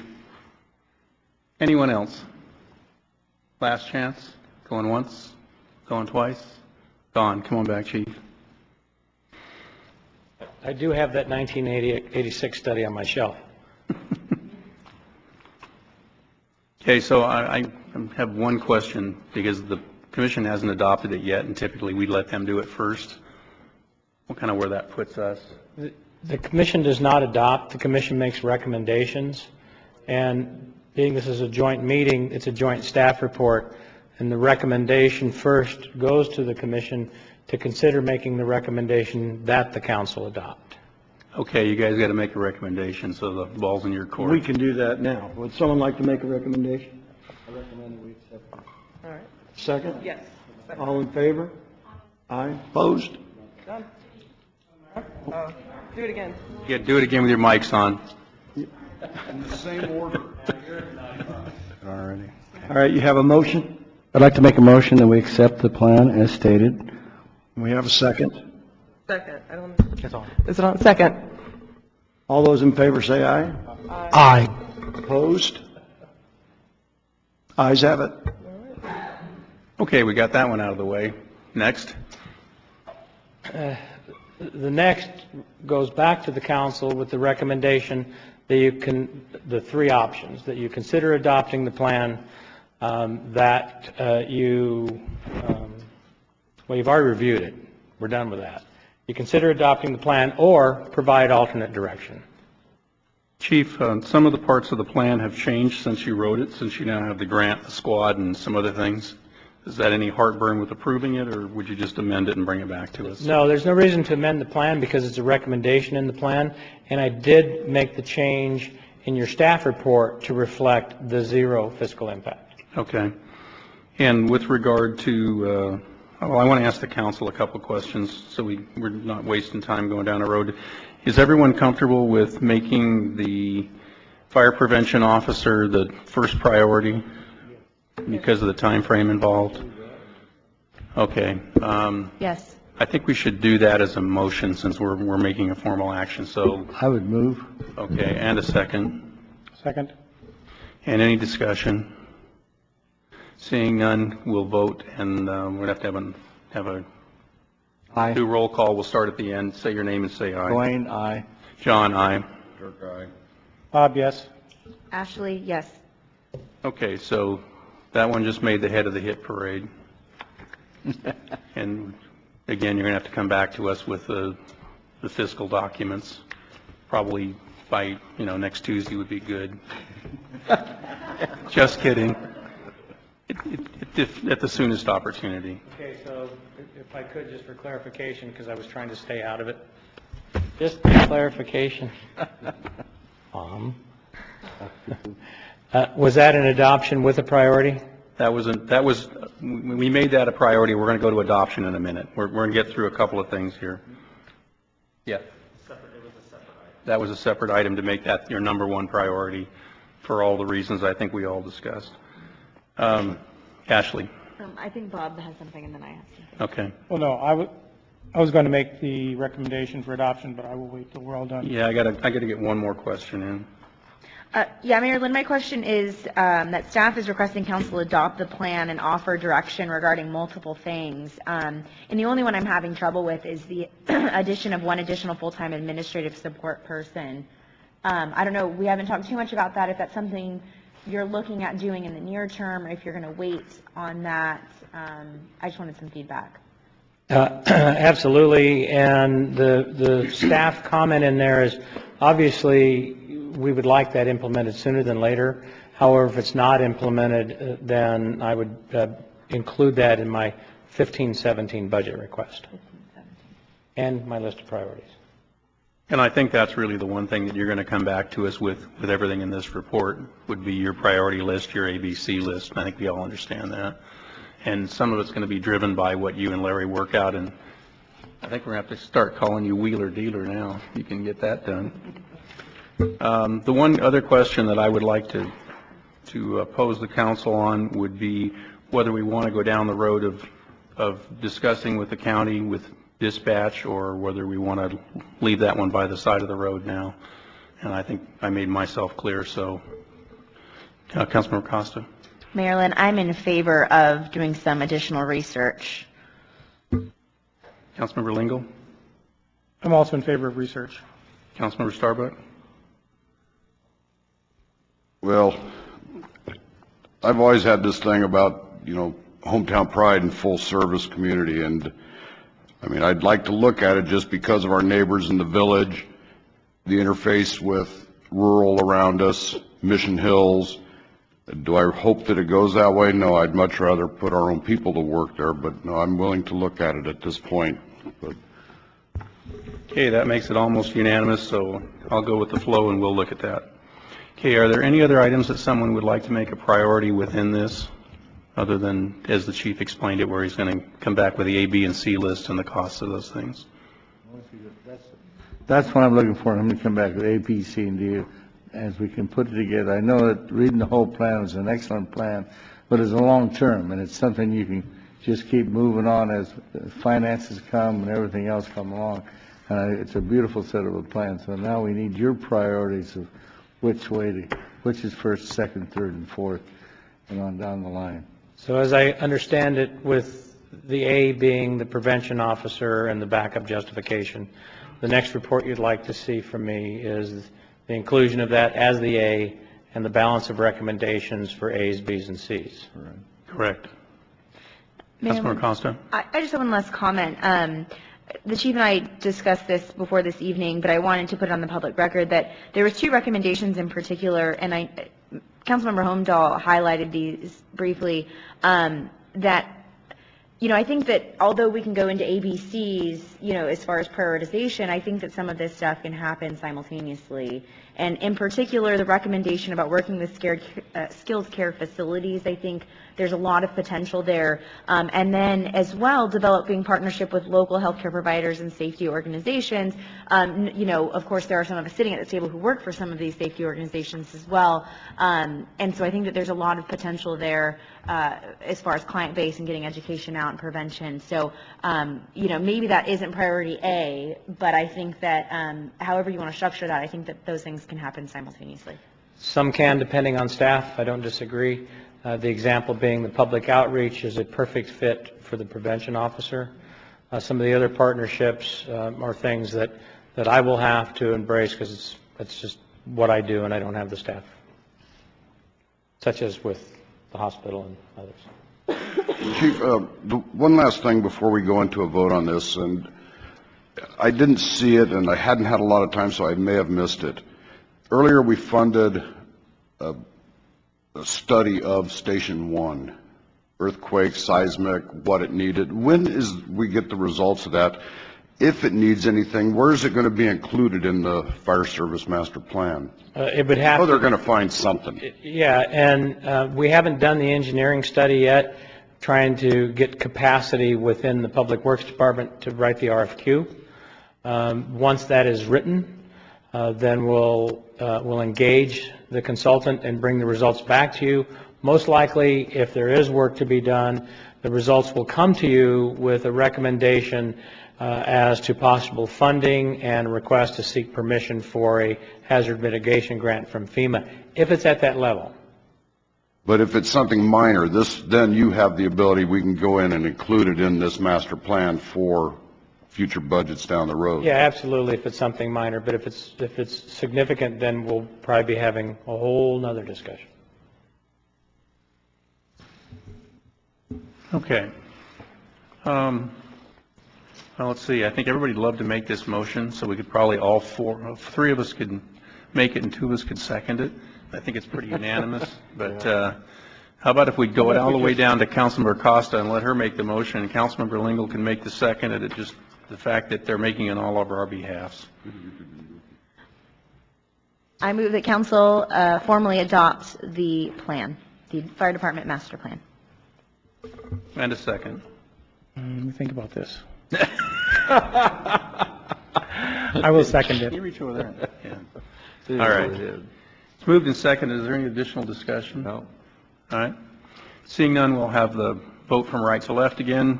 Your position and your name. Dwayne, aye. John, aye. Dirk, aye. Bob, yes. Ashley, yes. Okay, we solved that. Now, there is one thing that I picked up on along the way, and that was that you were looking for a text change in the general plan, which we're going to adopt in a week. So if there's a small text change. Safety element. It's safety element. As in, say, phase 2 or in phase 1? Phase 2. Phase 2. Okay, never mind. I take it back. Life is good. But hold that thought. Yeah. Somebody will be calling you about that. Yeah. Okay, is there anything else you want to share with us? Just thank you very much. This has been a long time coming, and it's a huge step for us. Thank you. Okay, yeah, go ahead. Don't everybody get up. Although this is a special meeting, it's a regular meeting from a reporting standpoint, so if you have traveled at city expense in the prior week, you will need to talk about that, and if you have anything to report, you should report that too, starting from the left. I have nothing to report. I have to look at my calendar, so skip me for a second. Okay, Dirk. I was with Bob. I think he should report that he was out hunting and he broke his gun. But it could have been his leg. I think the only thing I need to report is I represented the city today at the Board of Supervisors hearing of the appeal of the Santa Maria Energy Project, and I spoke to the issue of the county creating another rule and starting something that they were going to have to live with forever, and said, I don't think that's really what you want to do. I don't know how effective I was. There were 109 speakers after me, but I did get mine in first. So tomorrow I will be also testifying on behalf of the city at Jim Mosby's hearing before the Planning Commission for the soccer fields. And I was also at that meeting today in Santa Maria, and like the 103, and it'd be interesting how many was in Santa Barbara that wanted to talk to 103 in Santa Maria. But it was a good turnout, and it's an interesting proposal as it came about. It's about the area of the effects of the income from the oil production in the Santa Maria Valley and what it will do for the school districts and everything else. So it's good that John was already there earlier, and I caught him later. Well, we got 2 dips at him, Bob. Okay, and I did not travel at city expense. Okay, so we will be, oh, sorry. Yeah. What'd she do? Just so you're aware, I've been notified that the Santa Maria Energy Project appeal was upheld. So there'll be, that means the project will not be moving forward, most likely. You're kidding. No. 3-2, what do you want?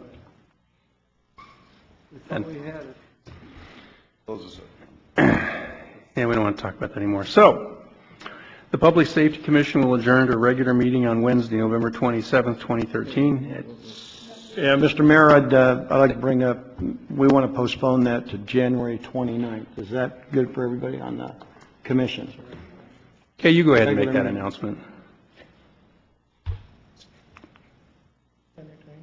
You won't be able to make it in? How about you, Victor? Right? All right, then we'll move the meeting to that date. To what date? Okay. So the Public Safety Commission will adjourn to a regular meeting on whatever day of the week January 29th is at 6:30 p.m. at Fire Station 1. The City Council will adjourn to a special meeting at 7:45 a.m. on November 15th at the Holiday Inn Express at 1417 North H Street for the purpose of interviewing candidates for city administrator, and there will be a follow-on meeting the following morning, the 16th, also at 7:45 a.m. For that purpose. And there will be, prior to the closed session of both those dates, there'll be an opportunity for oral communication if somebody wants to come and talk to us about it. And we stand adjourned. Thank you, everyone.